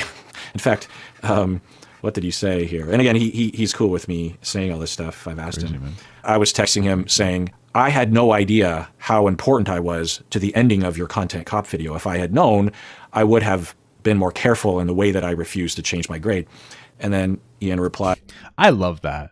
Hey, I didn't know that I was so important to your video, or else I would have had a somewhat performative take when it comes to it. It doesn't mean he would have changed his take, but he would have made it more entertaining for the video. I don't like you. I don't trust that. I don't like that. I don't like coming from a therapist who is in sole purpose for the video is to try to therapize Ethan, I guess is like the way you'd say it, and over intellectualize Ethan's reactions to things. I don't like that. Like, it just feels inappropriate. It just feels inappropriate. Said, you play a really important role in the video. It made me rethink the whole ending, to be honest. And it led to me deciding to get those creators to send me nice comments. So I feel good about that because I like the way it ended. Absolutely. But I feel bad about inconveniencing a fellow content provider in that way. So anyway, I also want to provide this for the main reason why I want to make, or one of the main reasons why I want to make this video is that I would imagine that, especially in the past, you would not imagine, if you did watch Idubbbz videos or even knew of him and maybe even disliked him, you would not necessarily know or think or imagine that he would be a normal human being with vulnerabilities. You know, one of the big reasons why I want to make this video is to demonstrate for audience members and for content providers that a thick skin is a myth. No one has a thick skin. You can't protect yourself. What difference does it make? Yeah, you can. That's crazy. What you're saying is just, I thought I was going to come for that. What you're saying makes no sense at all. You can't have a thick skin? But yes, you can. You can have a thick skin. Like, you can have a thick skin and you can let criticism roll off you. And in many instances that can be, and you could productively talk to somebody in private. That's what having a thick skin is, not melting down in public. You could still get upset in private. That is having a thick skin. You can do these things, and then it will generally discourage people from attacking you as much because they don't feel like they're going to be able to get through to you and like upset you with their like mean words. But okay. If you're a content provider or not, you're a human being, and you cannot protect yourself. No one can, from harassment and bullying and hatred. I can do. And we also understand that you can get 10 comments, 9 of which are positive, but 1 that's negative, and everyone focuses on that one negative thing. No, they don't. That's so crazy. I don't do that anymore. I get negative comments all the time. I just don't care anymore. I get, like, especially talking about Ethan, I get a lot of negative comments because I'm too affirming of him, they say. It's like, okay, I don't care. A lot of times I just won't read comments. Like, I know how to handle it. Like, some people, if you can't handle reading your comments, don't. Okay, cool. We all understand. Everyone understands that. Okay. Content providers understand that every day of their lives. And unless there's a management system that involves not reading every single comment, Yes. that involves therapy and perspective and telling the audience, one of the best things that I ever did over time, because it sort of had a crescendo during the Amber Heard Johnny Depp trial 3 years ago, I couldn't help myself but to tell people like how it was affecting me, the hatred that was coming my way. By telling my audience that, even people that didn't like me, I think it gave a lot of people the opportunity to understand and therefore have empathy and therefore take care, right? Did they learn it from you, or? Thanks, man. Appreciate that. I've really tried hard to like control what I've been putting out online and like what I'm going to react to and you know, think about other people. And it was like, you know, at minimum like a full year of me like really questioning like everything I was putting out. And you know, I had some confidence at the start of that, but like every video I put out, I'd be like, oh shit, like the views aren't good. The comments aren't good. Like, I don't know. Like, it just kept getting worse and worse. And so, now that I feel like... God, dude, this is like... To me, this is showing me that Ian only made this because he knew he'd get a lot of views dick riding Hassan. He's that torn up about it. This is fucking embarrassing. Bro, like, listen, again, I was never this big, and so I understand that, like, I can't fully, empathize, but I literally had a channel with almost 200,000 subscribers that I bombed out and gave up on because, like, I didn't like the direction I was going into, and it was, like, a difficult thing, and it was a lot to go through, blah, blah, blah, blah, blah, blah, blah. I talked to my wife about it. I don't have to have, like, performative conversations with you guys. You know, I've talked about it a little bit here and there about some things that I'm struggling with mentally and blah, blah, blah, whatever.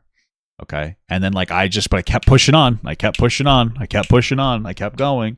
And I kept telling myself, like, I'm getting low views. That's okay. Keep going. Failure is feedback. Failure is feedback. I came up with my own mantras. I had talked to my wife a lot. I fucking bitched to her about a lot of shit. I came out the other side, and I don't have the same number of followers on YouTube, and I am making more money on YouTube still. That 187,000 YouTube channel never yielded the amount of money that this like channel is yielding, and like the success that this is yielding. And I'm happy with where I am with my content. And my wife tells me that she's happy with my relationship with my criticism I'm getting and my content. And that's where I'm at. And you heard almost none of that. This guy's having performative crybaby conversations, shitting and fucking farting his pants when he could have literally just followed the roadmap that Ethan Klein gave. But he didn't. Or he kind of did. He did. He tried to make a podcast like Ethan's. And it failed because his wife's not interesting, and neither is he. Like Ethan is less edgy, but he didn't lose his edge. And Idubbbz lost his edge. Like it was. Can I give you the full story of you need to change content strategies? Yeah, maybe I'll talk to this guy and I can cry for you guys. An overnight, like me gaining my confidence back. And I'm still probably not all the way there, but like, does he deserve to feel some amount of concern or pain, or does he deserve some consequence for the bigotry that he put out there. You can answer the question how you want to, but I would answer that question, yes. Sure. It is fair that he experience some level of consequence, and that consequence could cause him some level of pain and insecurity. The consequence is like him, like it's not that deep. That's the consequence. It's really not that deep, but he's interpreting it as such. Like he could have just been like, okay, I have to act a little bit better. I want to be more of a force for good, blah, blah, blah, blah, blah, blah, blah. But he didn't have to have this fucking meltdown and destroy his own career. And Ian has like officially made himself a lol cow. Anissa's husband has officially made himself a lol cow. That's really what we're learning throughout this entire video, is that is 100% what happened. That's it. as he acknowledges it, And what's great is that like Ian wants and expects the feedback from things like this of like, man, you did a good job changing, but that's what he wants out of this.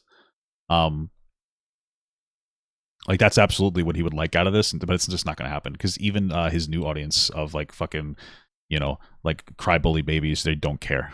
Asana's audience does not care about any of this. Apologizes for it. He also deserves love and an opportunity for redemption and care and acceptance of the new him.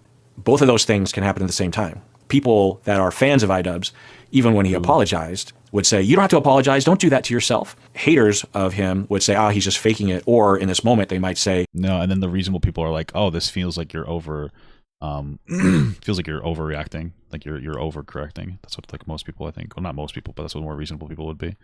Obviously, some of them are always going to write it off, but I think that like a lot of it's just like, that's what a lot of it is, man. It's just over fucking correcting.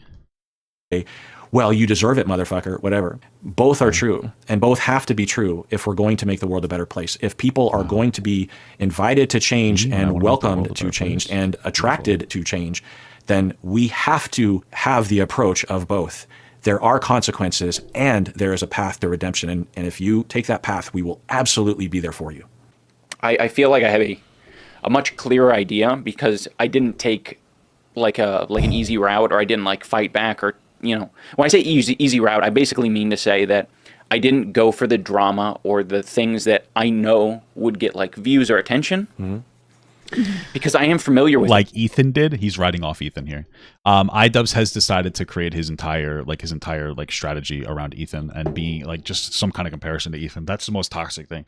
If this therapist was any good, and I don't think that he is, he would have identified throughout this entire thing that Idubbbz's number one problem is his incredibly toxic comparison to Ethan Klein. Every move he makes, he compares himself to Ethan Klein. They had the same like trajectory in general, but Ethan has managed to push through it and actually be happy and content with himself and his life. He's married with children, and he has a good work-life relationship, and Idubbbz is spiraling out of control. That's what you would have identified in this. That is what every single clip that you're showing us communicates to me, is that this guy is obsessed with Ethan to a toxic degree. He compares himself to Ethan to a toxic degree. That's what's happening. We're talking about somebody who's melting down about getting 250,000 views a video. Oh, okay. That's so bad. Okay.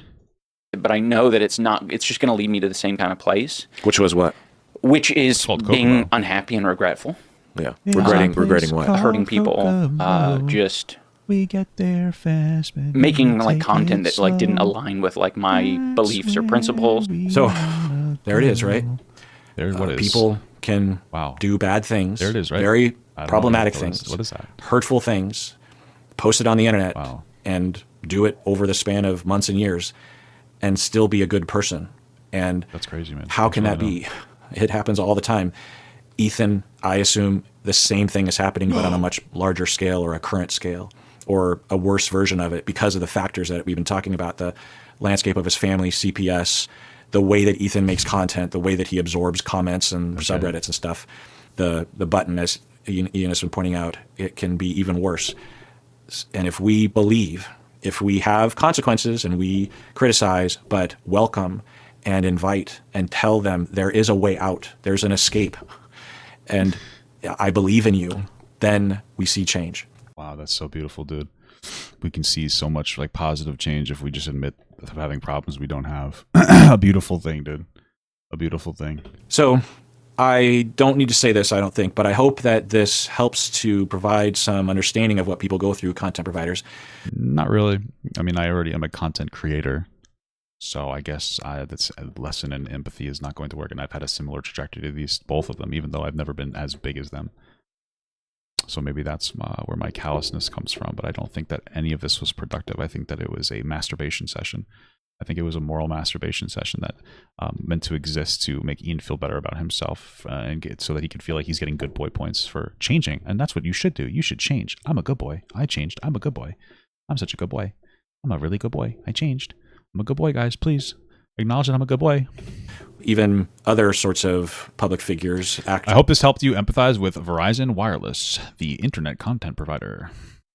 Politicians even, Wow, so that you know politicians, crazy. what it can feel like and how rare it is that they will display these feelings. And if they do even allude to them, just how much hatred that they get or Wow, dismissal that's so that they crazy, will man. get. I'm fucking feeling. You know, I also see the I'm feeling dynamic it. of I'm Ethan feeling and it. Neil. I'm like, fuck. I'm like, fuck. I It's just feel really, it.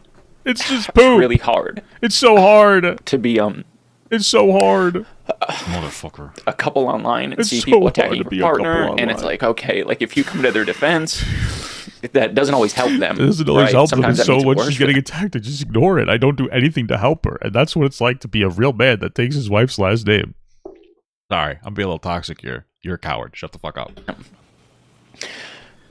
So I'm seeing Ethan go through a lot of that. Ethan and Neil.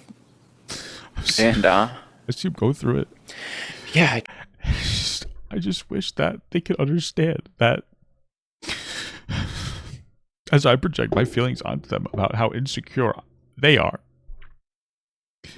that they understand I know how they feel. Because they don't actually feel that way, but I do. Like, what is this? What are you doing? The fuck is happening?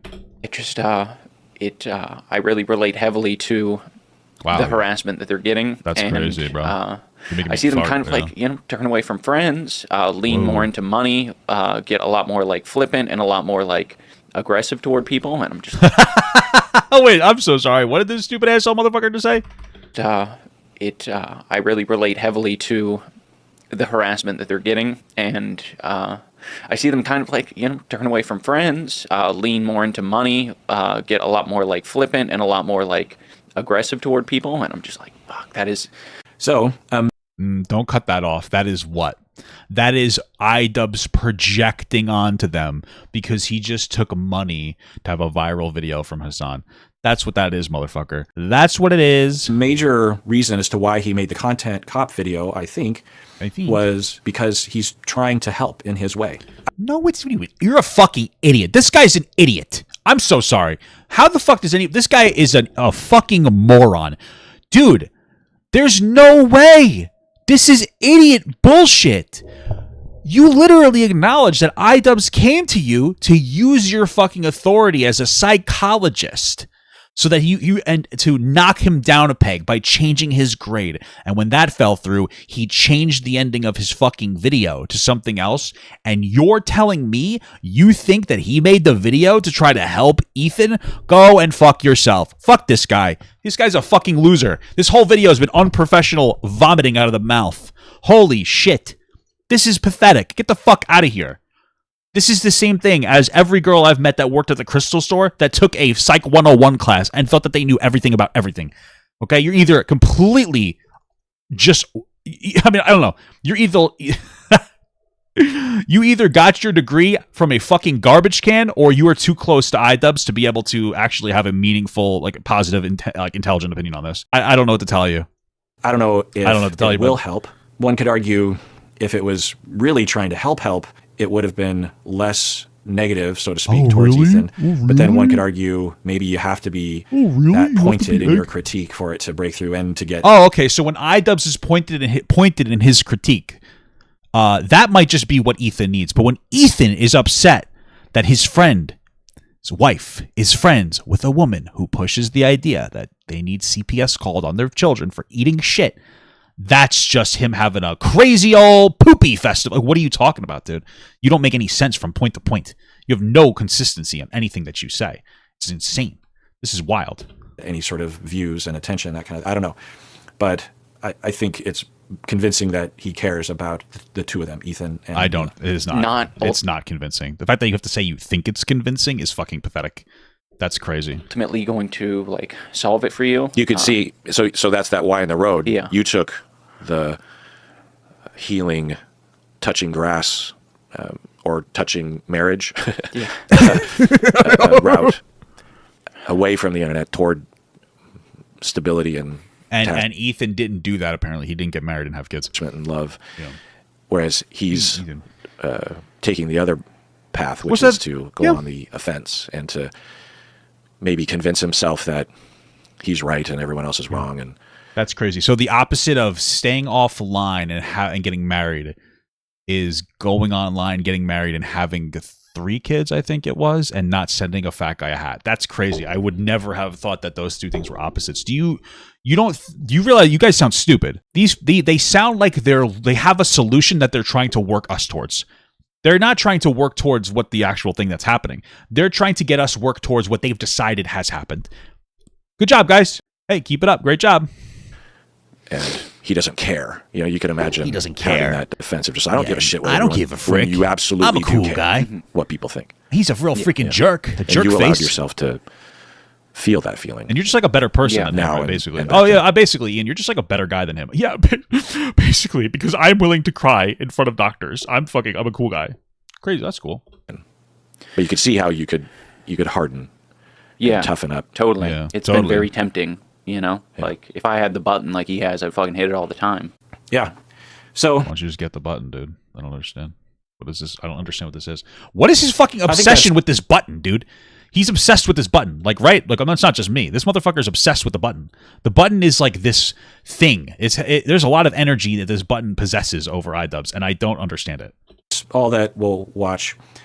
It ends pretty quickly after this, but I think that's a good representation of the overall conversation that we had for over 3 hours. Man. I think it was so. For those terrible. of you who never watched the Content Cop video, I thought we would watch a bit of it towards the end. Wow, thanks, man. I can't wait to watch it for like a 3rd time. In case you have been wondering this whole time what I've been referring to. Okay. No, don't you think that would have been a good start? Oh, okay. Idubbbz, how many people, no offense, not trying to be an asshole, how many people do you think would watch your channel that are going to watch this video that don't know who the fuck Ethan is? That's just is kind of an absurd thing to think. I don't know. Hear you. You're in the room with me right now. I hear you. I hear your request. I understand it. I can understand where it's coming from. And I guess have a policy that when there is a grade for an apology, I am just grading that discrete apology as I see it without taking any consideration of prior or future behavior. If you're wanting me to comment on the overall behavior or the recent behavior from the clips that you have shown me, I believe that Ethan is a good person and that eventually he will feel sorrow and will feel sorry and will apologize. And I will be there to evaluate that apology when it happens, which I know it will. Oh, brother, this guy stinks! Is that where we're starting? We're starting with okay. Just to be clear, we're gonna watch a bit of the of this video, guys. We're gonna watch a bit of the content nuke. We're gonna start though. Apparently, we're gonna start and only really show where this supposed professional comes into play. Hey guys, I want to give you some context on the video in case you somehow don't know what I'm referring to. I'm going to play the part at the end where I start. Wow, that gives me some really good context on the video for you to just kind of masturbate in front of us. Masturbate. He's masturbating in front of us. That's what's happening. This guy's masturbating his penis in front of us. Fortunately, Kirk did not change his grade. This is the funniest moment of the fucking video, dude. I guess another thing to say is I'm glad that I didn't know that I was going to be so heavily featured at the end of this content cop video, because I knew that you weren't, bud. You weren't really that heavily featured. Just to be clear, you're kind of you didn't really matter. I just want you to know that. I hope that makes you feel bad. If he released another content cop, what makes you think? Why do you get satisfaction out of people feeling bad? Because sometimes it makes me feel good when people who are bad or are acting bad. Let me just say that when people that are acting bad feel bad about themselves. That's why. Video that it would get a lot of attention. As of right now, it's 2 days after it published. An airplane is going overhead. I don't know if you get. And the video has over 5 million views and crazy. Counting. So if I knew that, I think I would have been too terrified to even get to. How many times are you going to talk about this, bud? He won't shut the fuck up about it. He keeps talking about how great the video did, and he's like, "Oh, if this happened, blah blah blah blah blah." Dude, I'm telling you right now, this guy's eating it up. This guy's a clout chaser. This guy's eating it up. He loves the attention. He loves to tell you about it, and I find it so funny that he gave Ethan so much shit for making a joke out of the fact that he got a high grade for his apology, when this guy is like 100%. Like that's his energy all the time. That's it. He just hides it well. He knows how to hide it. He's a fucking psychologist. He knows how to hide these types of behaviors. Words out while we were talking.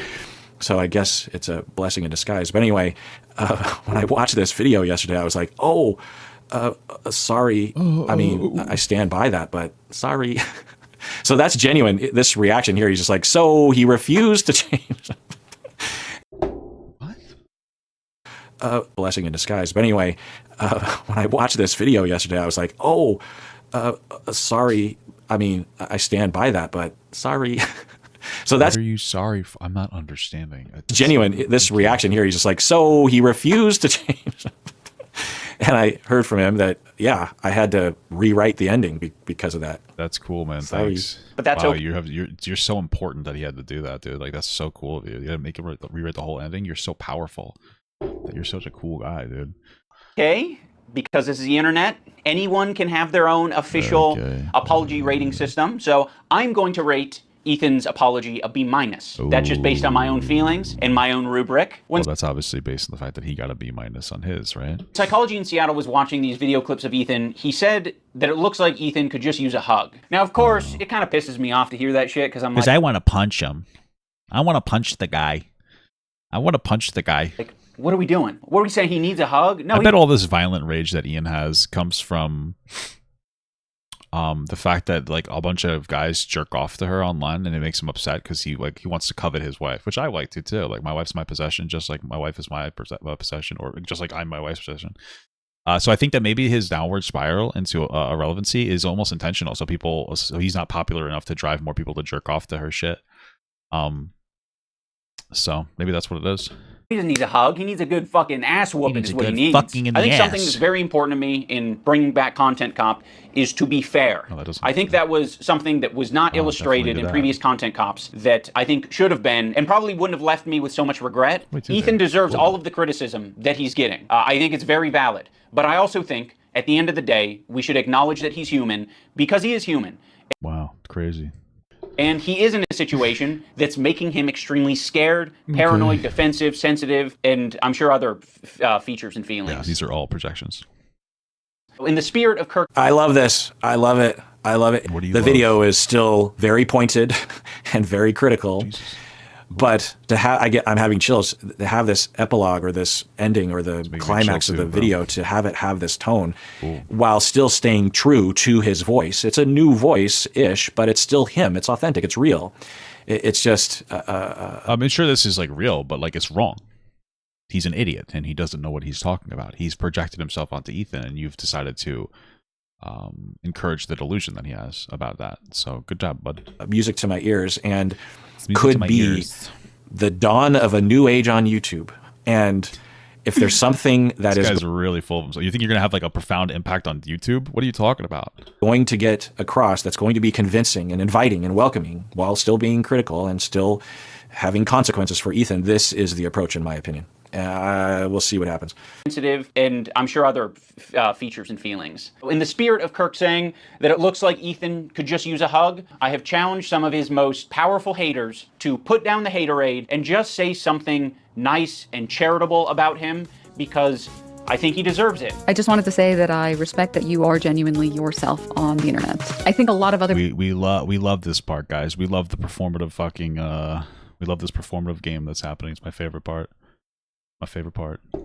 people respect you for it as well. I think that's a big reason why people were drawn to your content in the first place. I think that's a lot of the reason why your employees chose to work with you over anyone else. Ethan, I think it's respectable that you even began this journey to leave behind the anti-SJW crowd and step into a more empathetic worldview. I know it's not easy. Ethan Klein, I think that when you are being goofy, when you're being silly, when you are being lighthearted, and just having fun with your friends, I think that is when you're at your best. So I'd love to see more. I even feel guilty for causing Ian to reach out to these other content providers and making them or asking them to say something positive. I don't know. I feel funny about having influence in that way when I didn't know. Dude, holy dude, I'm not even kidding. The entire ending of this video is this guy jerking off in front of us.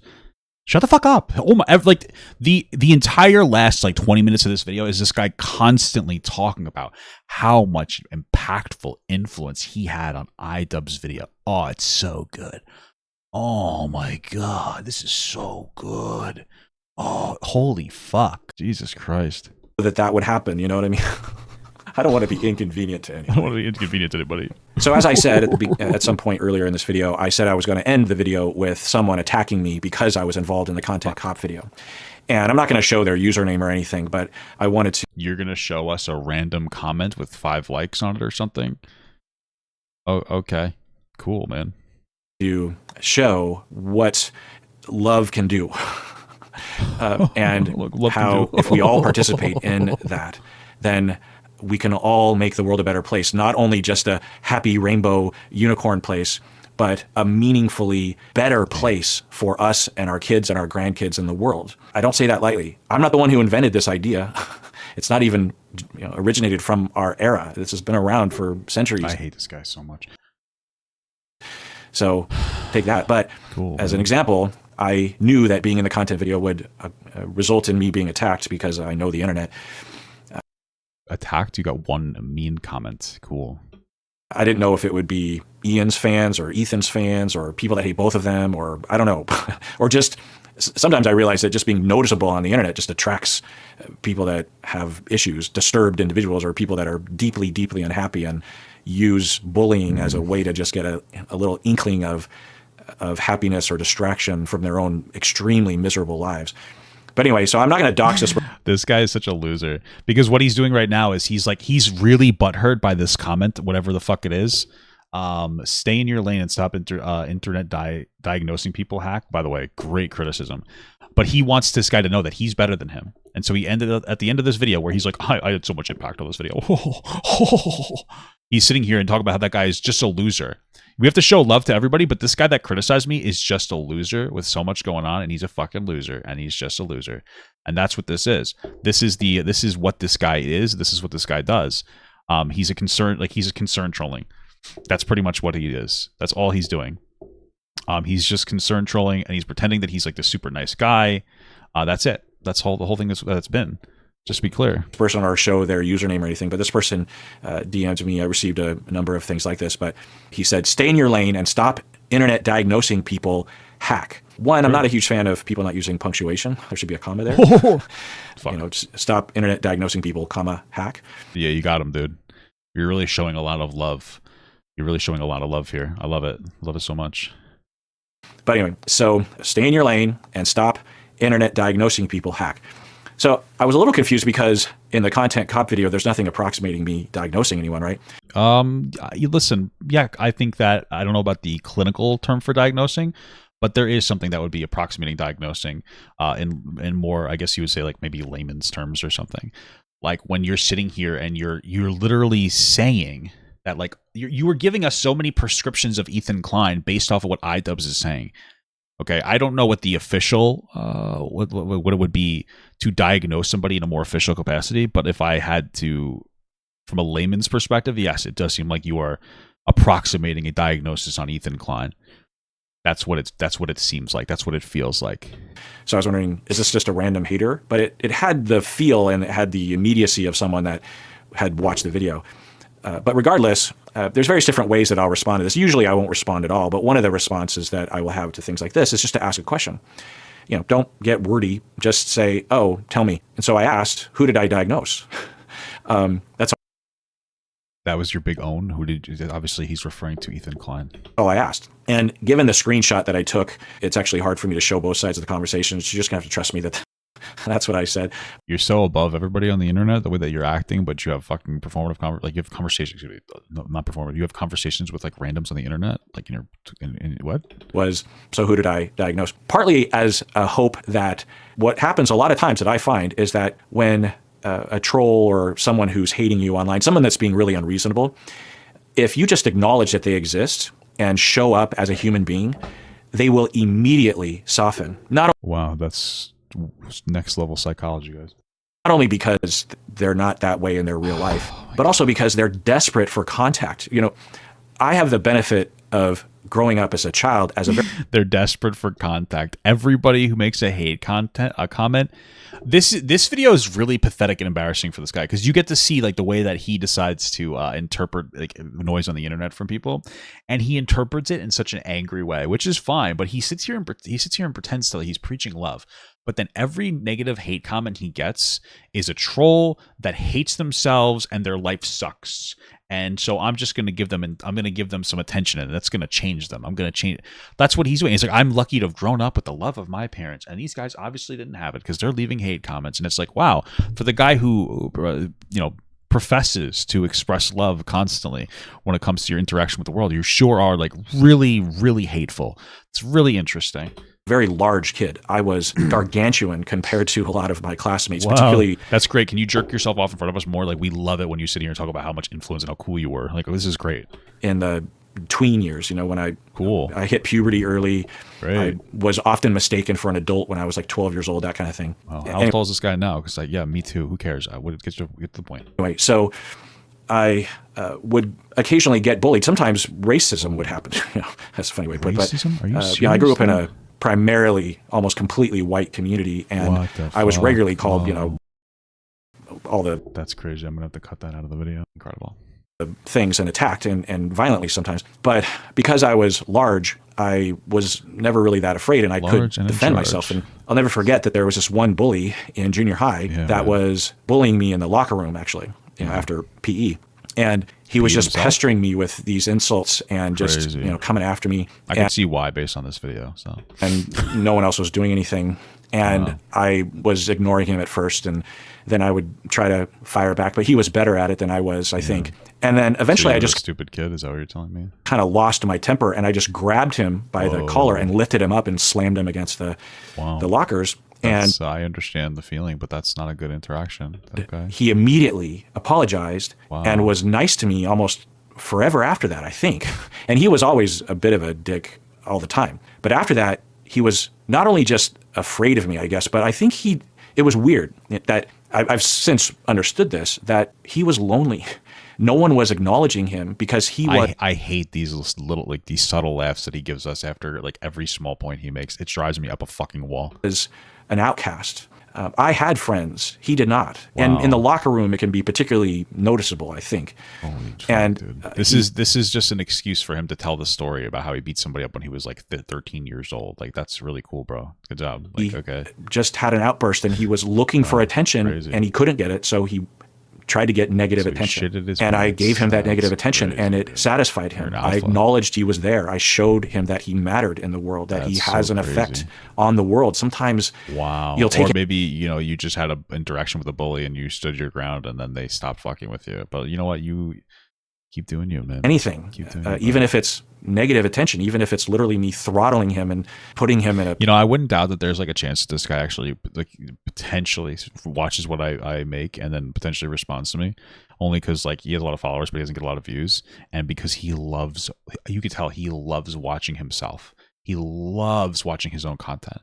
He loves it. That's why he sat... I want you to understand that in order to make this video, he needed to watch through the 3-hour-long conversation he had with Idubbbz to cut down 5 minutes of it and then to talk through it.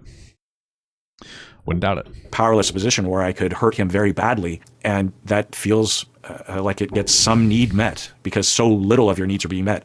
I don't know, but I'm going to take a guess and say that his home life wasn't great. So when people will attack me online, especially when it's something like this... Okay, so you got a hate comment. That was totally right, by the way. And you're telling us this story about how you stood up to a bully because that's what you're doing now? You're standing up to a bully? It has that look to it. I'm standing up to bullies. That kid, when I was 13, peppering me with insults in the locker room. So if I just turn to the person and acknowledge... So part of me was doing that by asking a question like, who did I diagnose? And not lowering myself to trying to defend, you're a hack or whatever. The other reason... Yeah, I would just ignore the person because I don't care. Isn't that crazy? Isn't that fucking wild, dude? Reason why I asked the question in part was I am curious because I've made thousands of episodes online, and maybe I accidentally or I wasn't clear enough in my discussions that I'm not diagnosing someone from afar. I could see how that could happen at times. I am very careful about that. I've always been careful about that. But I'm sure you're careful about not having your license revoked. Sure. Sometimes I make a mistake, or maybe it just requires me to clarify, well, actually, that isn't a diagnosis. And if you heard earlier, I was saying it was completely speculative, and I actually wasn't even. Is that professional for you to even just speculate online, knowing that like your speculation is going to some degree be used against that person that you're speculating against? No? Okay. Talking about that cast member on reality TV, I was talking about a hypothetical client or whatever, And so I'll invite, and sometimes that's good feedback for me to receive. It's like, oh, I need to word that differently because someone interpreted it. So I was asking for both of the reasons. I mostly expected him to say, well, you're a jerk face. I don't. Yeah, this guy literally said Ethan was paranoid. You said he was paranoid. That's a pretty, and you said you didn't use, I love you. He said that he was paranoid and he doesn't use that term lightly. Well, why would you add so much weight to that word? And then say that's not like people are going to they're going to interpret that as a form of a diagnosis, which I don't think is unfair, even if it's not a formal, educated diagnosis or like a formality, like a formal diagnosis. They're still going to be like, that is what a diagnosis is to like a layman. What? If you don't know, then you're even more of a hack. Like you don't even know what you did, like something like that, or just someone not replying. But a lot of the times, what happens is what happened. So how often are you fucking? What they said. I acted extremely rash, rude, jumped the gun. I need to take time away from the screen. I apologize. I'm not sure why I felt the need to express any vitriol over internet drama that you seem to be kind of thrown in the middle of, and I misheard and interpreted what you said. Or vitriol in general, as it doesn't help anything. I hope you have a good rest of your week. Bro, I'm not even kidding. This guy made a fucking comment in his own video on an alt account so that he could respond to it and pretend the person was going to sit here and give them like a really detailed explanation about it. I don't believe that this is real. All right, this is fake. I'm sorry, but this is fucking fake. I don't give a shit. And thing is, after reassessing what you actually said, I felt incredibly stupid and thought you handled the Idubbbz thing well. Not that my opinion matters on that. You are. This is not. This is fake. This is fake. This is fake. This is fake. You want to know how this is fake? Because I'm not a fucking moron. So the first message was stay in your lane and stop internet diagnosing people, hack. Then he criticized them for their punctuation and grammar or whatever. And now the rest of the lines are like pretty well, are pretty grammatically corrected and punctuated. Okay. This is fake. This guy made up a fucking fake story. This guy's a weirdo. This guy is so weird. This guy has so much to prove to everybody. He has so much to prove to everybody. That's what this guy is. He just needs to prove to everybody things about his life. That's it. This guy's a fucking embarrassment. Are not a hack, and from what I've since read, you do some good stuff. Some great I appreciate stuff. You helping people. What he read? The guy read. What was he reading? Why wouldn't he watch a video? Why would he read? Will heal. I also just want to say again that my behavior is disappointing and unacceptable. What? Apologies to you. So, not only is this a nice response, a good outcome it's also fucking fake as hell, dog. The fuck? Me asking that question, but this is like extremely positive, right? It's like positively whoa, fake, and yeah. This should illuminate things, not only in general, but also for people like Ethan. That the attacks that come are often not the full picture.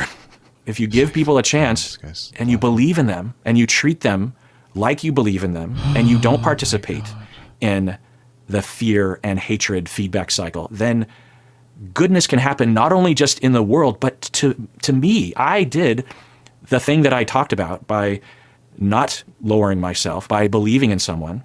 I didn't know, but I wondered that if I just acknowledged or if I didn't participate in it, maybe he would. And there's many examples of this. Lindy West, actually, a local Seattleite, did a whole thing on this, through Gamergate 10, 15 years ago, I can't remember, and talked about this, and I think wrote about it a lot. So I'm not the first person to experience this kind of thing where you actually turn to a troll and they're like, oh, yeah, I'm sorry. I'm actually am a fan of your, or whatever, So by doing this, not only am I putting goodness into the world, but I'm getting goodness back. And isn't that the golden rule, right? It's not just something you hear about in church. It's not just something that your parents tell you when you're 4. What's happening? What comes around goes around. It's a real fucking phenomenon that has real empirical elements of a causal nature. There's a logical A, B, and C. Anyway, so I replied to him. Again, you can't see it, but it was something along the lines of, thank you. It's very heartwarming to read. Why couldn't you show us your response? I don't understand why you needed to edit your response out of this. Why would he not be able to show his responses? None of this makes any sense. This is so childish. Read your response. We all make mistakes. I make mistakes sometimes. No biggie, that kind of thing. That's how I want to end this video. On the off chance that Ethan is watching, or someone that's close to him is watching, I do believe in you, Ethan. I believe that you're a good person. I know you're a good person. You've demonstrated that many, many times. And I also, as Ian does as well, empathize with the harm that you have experienced, the real harm that you have been subjected to by people on the internet, by maybe even other content providers, Twitter, this sort of thing. It's unfair. It's not okay.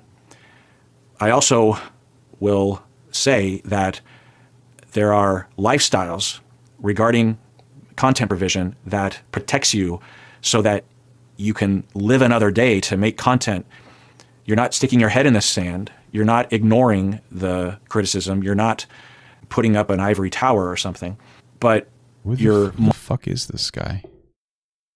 Who the fuck is this guy? To get what kind of advice is this? This is so strange. Who the fuck are you, bro? Monitoring how it is affecting your soul. And one of the first very noticeable signs you will see in your behavior, and this is shown in empirical science as well, wow, really? That as you absorb more toxicity, the first sign, or one of the major signs that you're being affected, is you will lose empathy. You will lose the ability to care about other people's feelings because you're in a state of shock, essentially, and you don't have the capacity. And this is why people say that you're diagnosing, because you're sitting here and you're making this insinuation that he's lost empathy. It might not be a formal DSM-5 diagnosis on something, but you are diagnosing him in layman's terms to somebody with a lack of empathy. That's what you're communicating to us. What are you talking? This is why people are saying that you're diagnosing him. What? To care. We study this in my field. We call it secondary trauma, or burnout, or post-traumatic, or vicarious trauma. As therapists, we will hear. Dude, come on. This guy's a fucking embarrassment. Are you kidding me? Listen to him. And you don't have the capacity to care. We study this in my field. We call it secondary trauma, or burnout, or post-traumatic, or vicarious trauma. Dude, he's sitting here telling us he's not diagnosing, but now he's telling us that Ethan has these. He's insinuating Ethan has these diagnoses. Okay, great. As therapists, we will hear a lot of difficult traumatic stories. One of the things that will happen if we don't monitor it and have systems in place is, in our effort to help other people, we will absorb too much of it, and we will lose empathy, and we won't be able to help any one of our clients because we've This is like a Psych 101 class, just to be clear. Like, my wife went through the same class. You have to be careful of engaging in secondary trauma. You need to be careful about the way that you engage with different people that you talk to. And be professional about it, because you don't want to engage in secondary trauma. Yeah, we get it. I understand that. Thank you for communicating this very basic lesson. Like, is this what you teach your people in Psych 101? Like, okay, good stuff. Thank you so much. Hey guys, that's great. I really appreciate you giving us this really deep-seated amount of information. It's great. We've lost our empathy. We end up having negative points of view. We get annoyed with people, but also we don't have empathy for ourselves. We don't have empathy for people in our lives. Everything starts to fall apart, and it very much looks that way. And that is unsustainable. There is no way that Ethan can survive if he does not change that. He can hold his principles. He can hold his opinions, his core opinions. He can still fight back. But there has to be touching grass, as I was saying to Ian in that video. There has to be touching relationships grass. Ian has no friends. Ian is a loser with no friends. I don't understand what you're talking about. Ian doesn't have a single friend.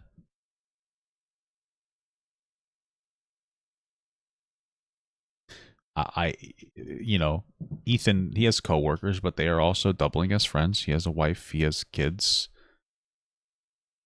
Ian doesn't have friends. He doesn't have anybody who cares about him outside of his wife. He's completely isolated onto the internet. He is terminally online. He has no grounding in reality. His wife is an online content creator, sex worker, just like he's an online content creator. They don't do anything. They don't have friends.